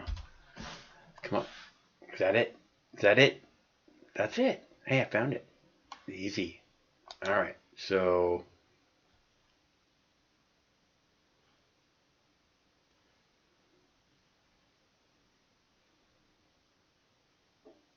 thought it was coming up. There it is. Let's see. Is it the browser one? Is that it? No, no browser. Which one has the...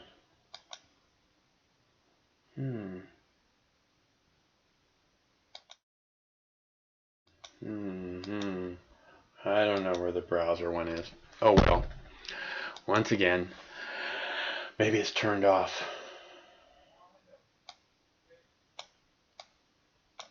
I don't know. Greg messed with it now. That one. Okay, that's it right there. No, that's not the one I want. Okay, let's see. Where'd he go?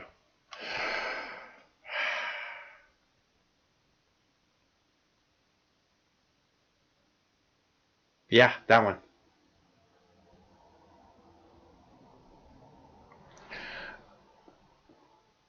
Yeah, that one.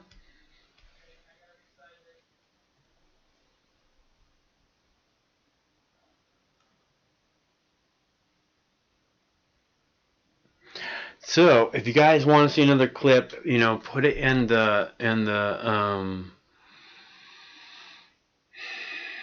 chat what you want to see. Otherwise, I am getting really hungry. And it's about time for some food, because I like food.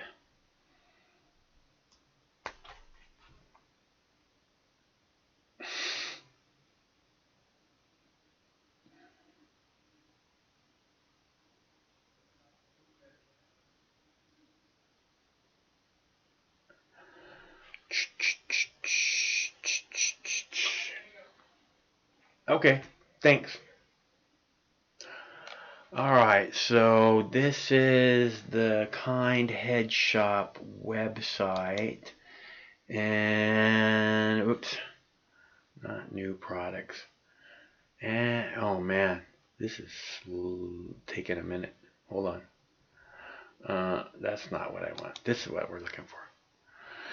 So this is the bong that I'm looking at, and he wrote me back today, and he was really nice, and he might he said we'll discuss, he's interested in talking about something, I don't know, but being interested in talking is a good thing. Okay, so this is, whoops, that's not what we need. We go like that, easy, go like that. Right, and then, so yeah, this is the one that I was looking at. Because, see, I went to the, see how it dances? What happened? See how it dances? Ooh, it dances. No, I went to the, I went, right before the show tonight, I asked Craig to take me to the store, to the glass store, so I could look to see if they had something at the glass store that I could get. And they had this thing that was like, didn't have this top layer on it here, like the teacup part. You see the top teacup? It was like if you cut it right there and then move the mouthpiece down, and it didn't actually have this either. It didn't have these recycler, whatever you call them, hoses, nozzles. So it was like less than half the bong that this is. The guy wanted $89 for it, and it was like, if my cheap Chinese glass website was up, I could probably get it for $20 off of there. This one is going to be about $40 off the cheap Chinese glass, something like that. And so this is not a bad price right here. So and since I can't get the cheap Chinese glass is all like out, you can't get it now until like March at the very earliest. So, I can't wait. I need something. So anyways, I'm talking to them. If we don't work something out where they want to send us something to use from these guys, I'll probably just buy this one in the next couple days, because I can't stand the dirty BHO covered bongs anymore. I keep these on the side for when people come over and they want to smoke BHO, because I don't want to smoke BHO. And so there you go. Anyways, that's what I'm looking at for, because it's a good price, especially compared to the cheap Chinese stuff. So I think we're going to get that unless they want to kick down a piece or, some other kind of thing where we do a regular, because I like their website, actually. I really do like their website. They have a whole bunch of neat stuff on there. And I told them we'd take a tour of the website when, if we do something together. So we'll do that then once we get to it. But we checked it out a little bit today anyways. So, and that's where we're at right now. The Kind Head Shop, Woolco. TheKindHeadShop.com. TheKindHeadShop.com. Woolco. Is that in the browser? Which one is that? Is that the waterfall? Now, where'd it go? I don't know where it goes. I think it's the browser, but it's not the browser, or it should be. So when I look at it, it's not on the green. I don't know. It's The Kind Head Shop. KIND. No, The Kind Head Shop. There you go. So, hopefully, yeah, that's that's why you can't get any. That's why you can't get any Chinese glass. That's why you can't get the cheap Chinese glass, because of coronavirus. So you want to see the coronavirus update? Can't get anything. This is a Japanese update about the coronavirus. They're talking about shutting down auto manufacturing plants because they can't get the auto parts they need out of the Wuhu province. Where's that one at? Oh, coronavirus. You guys want that? The Director General of the World Health Organization has warned that the recent coronavirus cases in Europe could turn out to be a bigger fire. Tedros Adhanom Ghebreyesus spoke to reporters in Geneva on Monday. He said the overall pattern has not changed. 99% of the reported cases are in mainland China. But he also said in recent days there have been cases of human-to-human transmission from people with no travel history to the mainland. Some of those cases were reportedly in France and Britain. The detection of this small number of cases could be the spark that becomes a bigger fire. But for now, it's only a spark. Our objective remains containment. Ghebreyesus added that the WHO will continue working with all countries to prevent and detect new coronavirus cases. Meanwhile, a WHO-led advanced team arrived in China to investigate the outbreak on Monday. The team is made up of international experts. WHO officials said the group will share information about the virus and the country's medical system with Chinese authorities. There were 97 deaths in mainland China on Sunday, the deadliest day since the new virus was first detected in December. The death toll there has now topped 900, surpassing the 2003 SARS epidemic. At least 2 foreigners were among the casualties. More than 40,000 people have been infected on the mainland. Officials in Beijing said on Monday that 27 foreigners are among the confirmed patients. They say a U.S. citizen died on Thursday and a Japanese on Saturday. They also said 3 of the foreigners have been discharged. China's state-run broadcaster CCTV has reported President Xi Jinping as saying that Hubei province is still facing serious difficulties due to the outbreak. The city of Wuhan is located in the province. Xi reportedly made the remark during a telephone discussion with an official in Hubei. Senior government representatives dispatched to the region also participated in the call. Xi promised that the government will take more powerful and decisive measures to contain the virus. Outside the mainland, there are now over 450 confirmed cases in over 24 countries and territories. 2 deaths have been reported, 1 in the Philippines and 1 in Hong Kong. Many businesses in China have reopened following the end of the extended Lunar New Year holiday. A fishing gear maker in the city of Guangzhou held a ceremony to mark the occasion. It checked employees' body temperature because of the continuing coronavirus threat. But traffic restrictions meant only 30% of workers showed up. It was a similar story at the Beijing branch of a Japanese logistics company. Just under a third of its employees reported for work. Officials say most of the firm's sales staff will keep working from home, but only half of its drivers are back on the job. Some major Japanese electronics makers have restarted operations in China. 4 Sony production bases for TV sets and video cameras are up and running again. Sharp has also resumed production of household appliances such as air cleaners. But many Japanese automakers have yet to resume operations at their plants.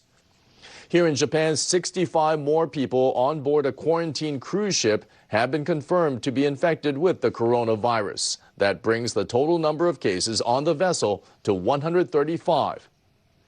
The large number of new cases means some will be treated locally while others are sent to hospitals in nearby prefectures. The health ministry will continue to quarantine about 3,600 passengers and crew who remain on board until February 19th. A team of experts will go aboard as early as Tuesday to assess whether sufficient measures are being taken to prevent the spread of infection. The specialists have experience in controlling disease outbreaks at shelters for disaster evacuees. The health ministry will continue to test suspected cases.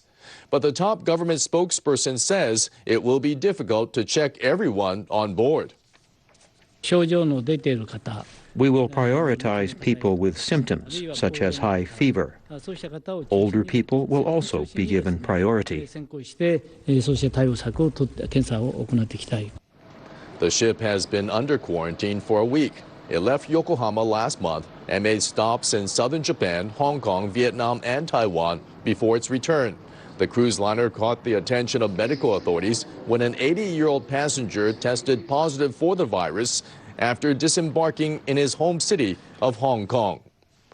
Meanwhile, Japanese people evacuated from Wuhan on the first government-chartered plane may soon be allowed to go home. Authorities say tests on those evacuees will be conducted on Tuesday. The plane left the coronavirus-hit city on January 29th. It brought 206 people back to Japan. The vast majority have tested negative for the virus and exhibited no symptoms since then. They have been staying in accommodations arranged by the government. The health ministry has asked them to stay there for 12.5 days. It has cited as a reason the incubation period determined by the World Health Organization. If the evacuees test negative for the virus on Tuesday, they could potentially be released the following day. Those repatriated on subsequent chartered flights will likely follow the same procedures. Tokyo is planning to send a fifth chartered plane to evacuate Japanese nationals from the Chinese province of Hubei, which is the epicenter of the outbreak. Foreign Minister Toshimitsu Motegi said on Monday that final arrangements are underway to send a plane as early as this weekend. We want to wrap up the repatriation operation, making use of chartered planes, with the fifth flight. 763 people, including Chinese spouses of Japanese citizens, have been evacuated since late January. 10 of them have tested positive for the virus. Aside from those who arrived on the cruise liner and chartered flights, 16 infection cases have been confirmed in Japan. Nissan Motor plans to temporarily suspend production at a plant in Japan's southwest due to the outbreak of the new coronavirus. Nissan manufactures sport utility vehicles for overseas markets as well as passenger cars and other models at the plant in Fukuoka Prefecture. But it has been unable to procure some parts from a Chinese maker due to the coronavirus outbreak. Nissan will halt production at the Fukuoka plant on Friday of this week and the following Monday. This is the first time that auto production in Japan has been affected by supply problems caused by the outbreak.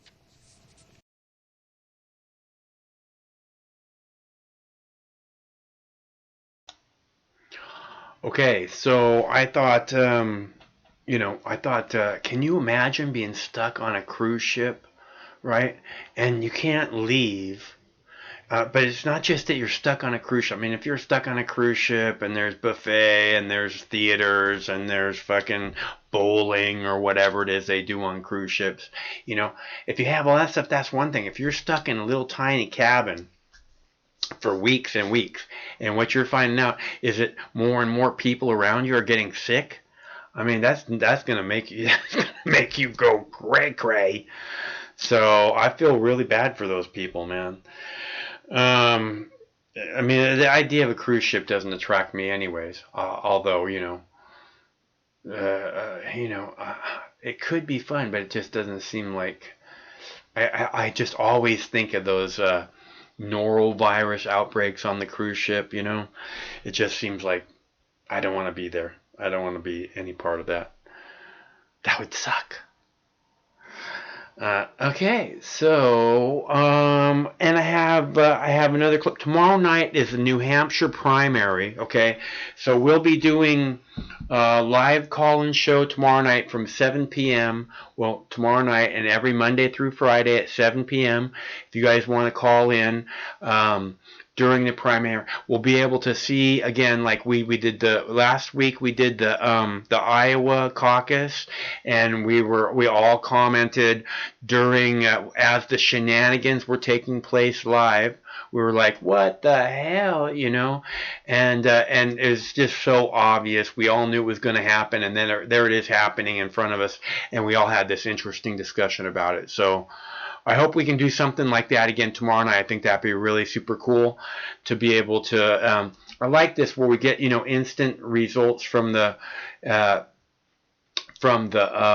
primaries, and then we get to have an instant discussion about it, as opposed to maybe YouTube will let our comments fly about, what it is we have to say, because that's how YouTube is, censoring 50% of comments these days.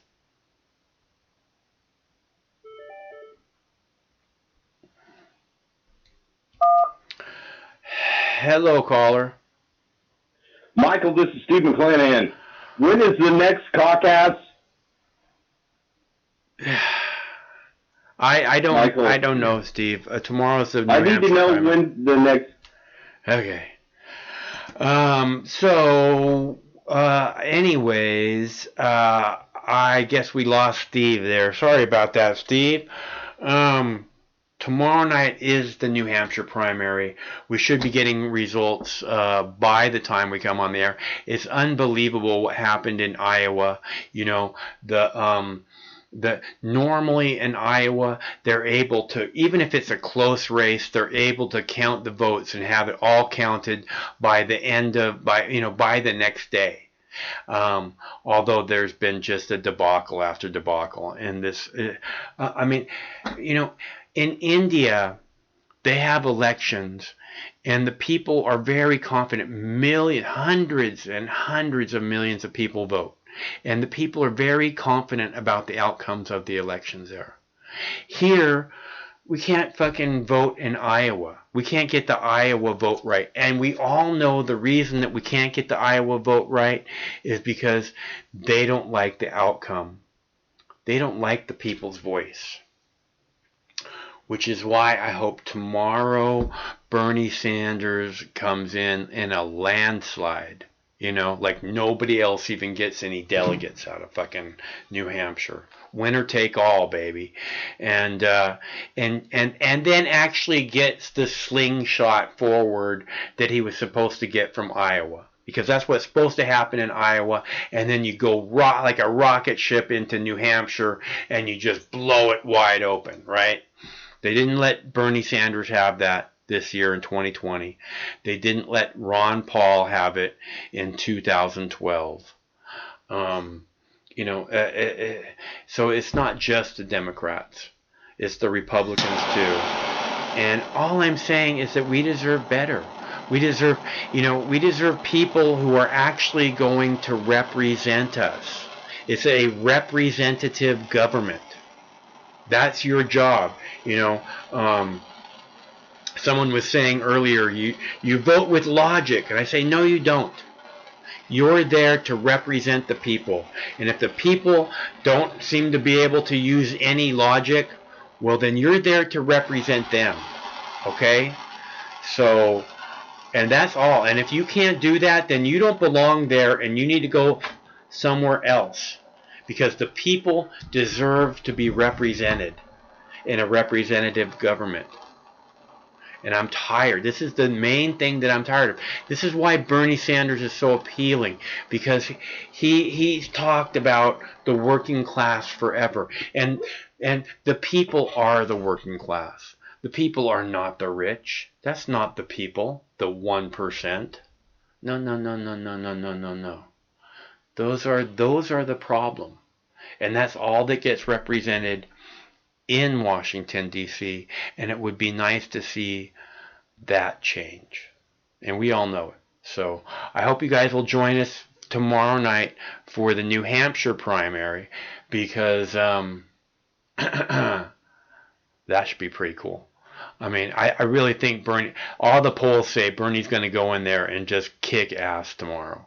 And we know that they do their best to skew the polls as much as possible, which is idiotic, because then when the polls are not right, when the polls say Joe Biden's going to win and then he can't pull 15% of the vote, you know, whoever's paying big money for these polls is getting ripped off, that's for sure. Except for they're getting the outcome of the poll that they really want. So, even though it's wrong. That's what they want. And thanks so much for tuning in. Follow me and do exactly as you see.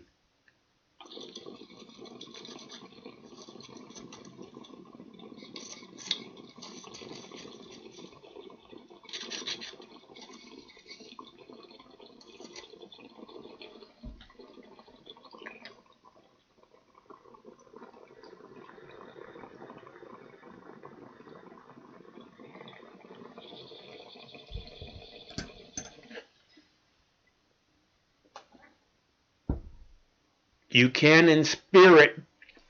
You can in spirit, Cooper.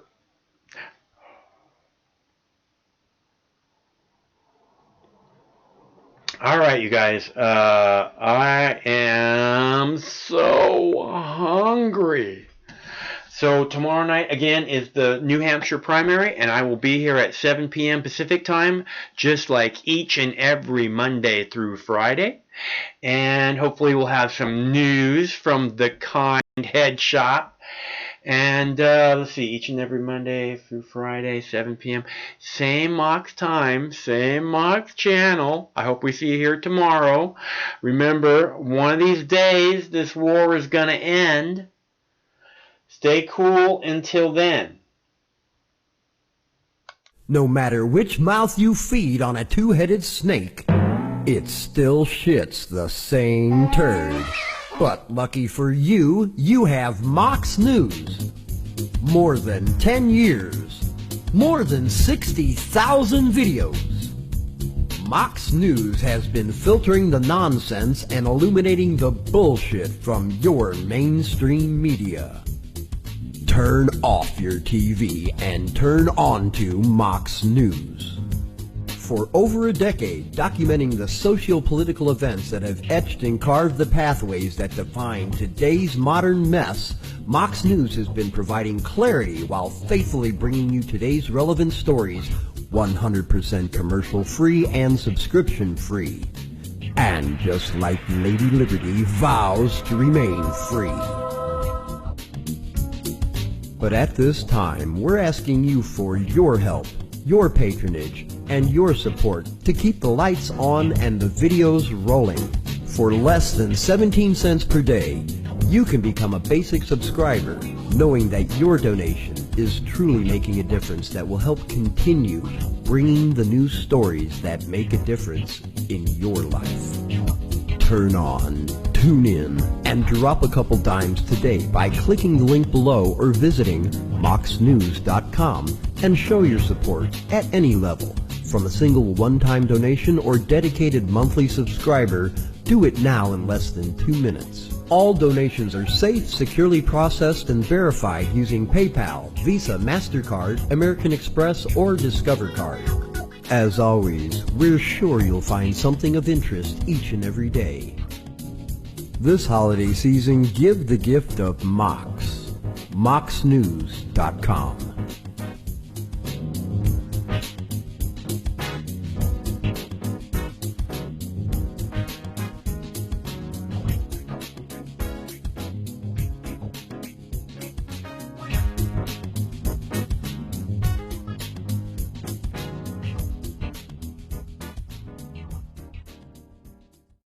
Out of the race for 2020 tonight, and a new national poll just out this evening on the eve of the New Hampshire primary showing a shakeup at the top. In the Quinnipiac poll, Bernie Sanders now in the lead for the Democrats nationally. As Sanders, Joe Biden, Pete Buttigieg, Elizabeth Warren, barnstorm New Hampshire, and Amy Klobuchar is hoping to capitalize on her debate performance. ABC's Mary Bruce from Massachusetts tonight.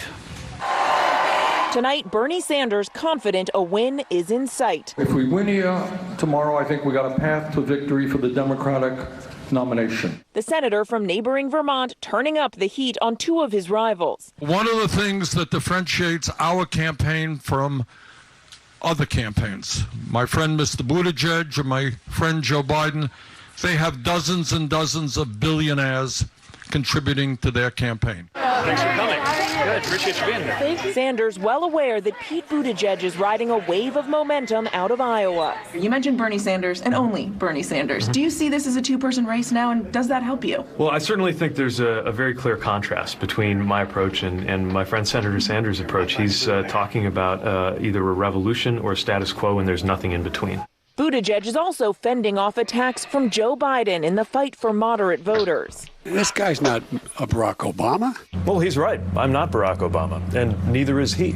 Neither is anyone running for president right now. And this isn't 2008, it's 2020. Is this Mickey Mouse on your hat? Biden has already predicted a poor showing in New Hampshire, but he's still trying to fight for every vote. I'm Joe. Good to see you. I know you're Joe. Look me over, okay? And so is Elizabeth Warren, who needs a strong finish here to move forward. Today, Warren trying to change minds at the Sweet Maple Cafe. Still on the fence, so what are you going to say to change my mind? Wow! One campaign is seeing a new burst of energy. So as you've probably heard, we're on a bit of a surge. Full house. It's a good sign. After her strong debate performance, Amy Klobuchar is drawing her largest numbers yet. What is it going to take to translate and harness all of that enthusiasm into actual votes? That is asking them to help me in these last 24 hours. I am the only candidate that went from the Rotary Club of Nashua, where I was asked to speak, to this rally. But I think that is how you build this big coalition. Pulling out all the stops. All the stops. Mary Bruce with Amy Klobuchar there, and she's live at a Bernie Sanders rally now from Durham, New Hampshire tonight. And Mary, that new national poll I mentioned, Senator Sanders now on top, and that poll also showing another candidate on the move. Yeah, David, Bernie Sanders is now in the lead, and you can feel that here tonight. His supporters have been waiting outside in the cold for hours, the line stretching on for blocks to get inside this massive rally. But that poll also shows that Michael Bloomberg is now in third place nationally with 15%. And David, he isn't even campaigning here in New Hampshire. In a world gone mad, one name stands head and shoulders above the rest. Mike Hawk for president.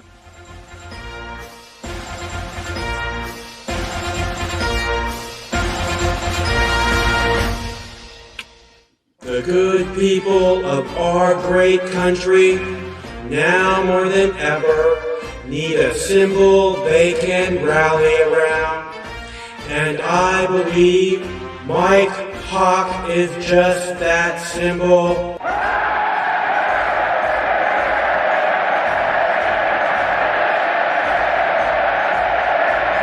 In the immortal words of the great philosophers of our day, Trey Barker and Matt Stone, if our only choices for president is always going to be between a giant douche and a turd sandwich, I'd like to offer Mike Hawk as a third alternative.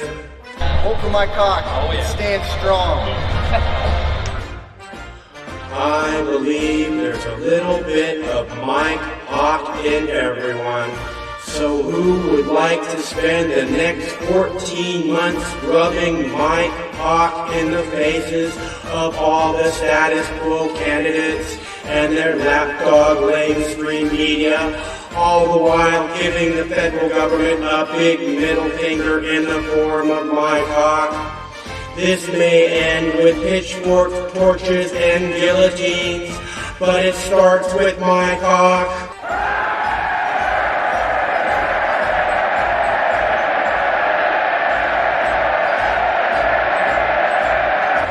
I'm in Imperial Stormtrooper 420. I am voting for Mike Hawk. Vote for Mike Hawk. Stand strong.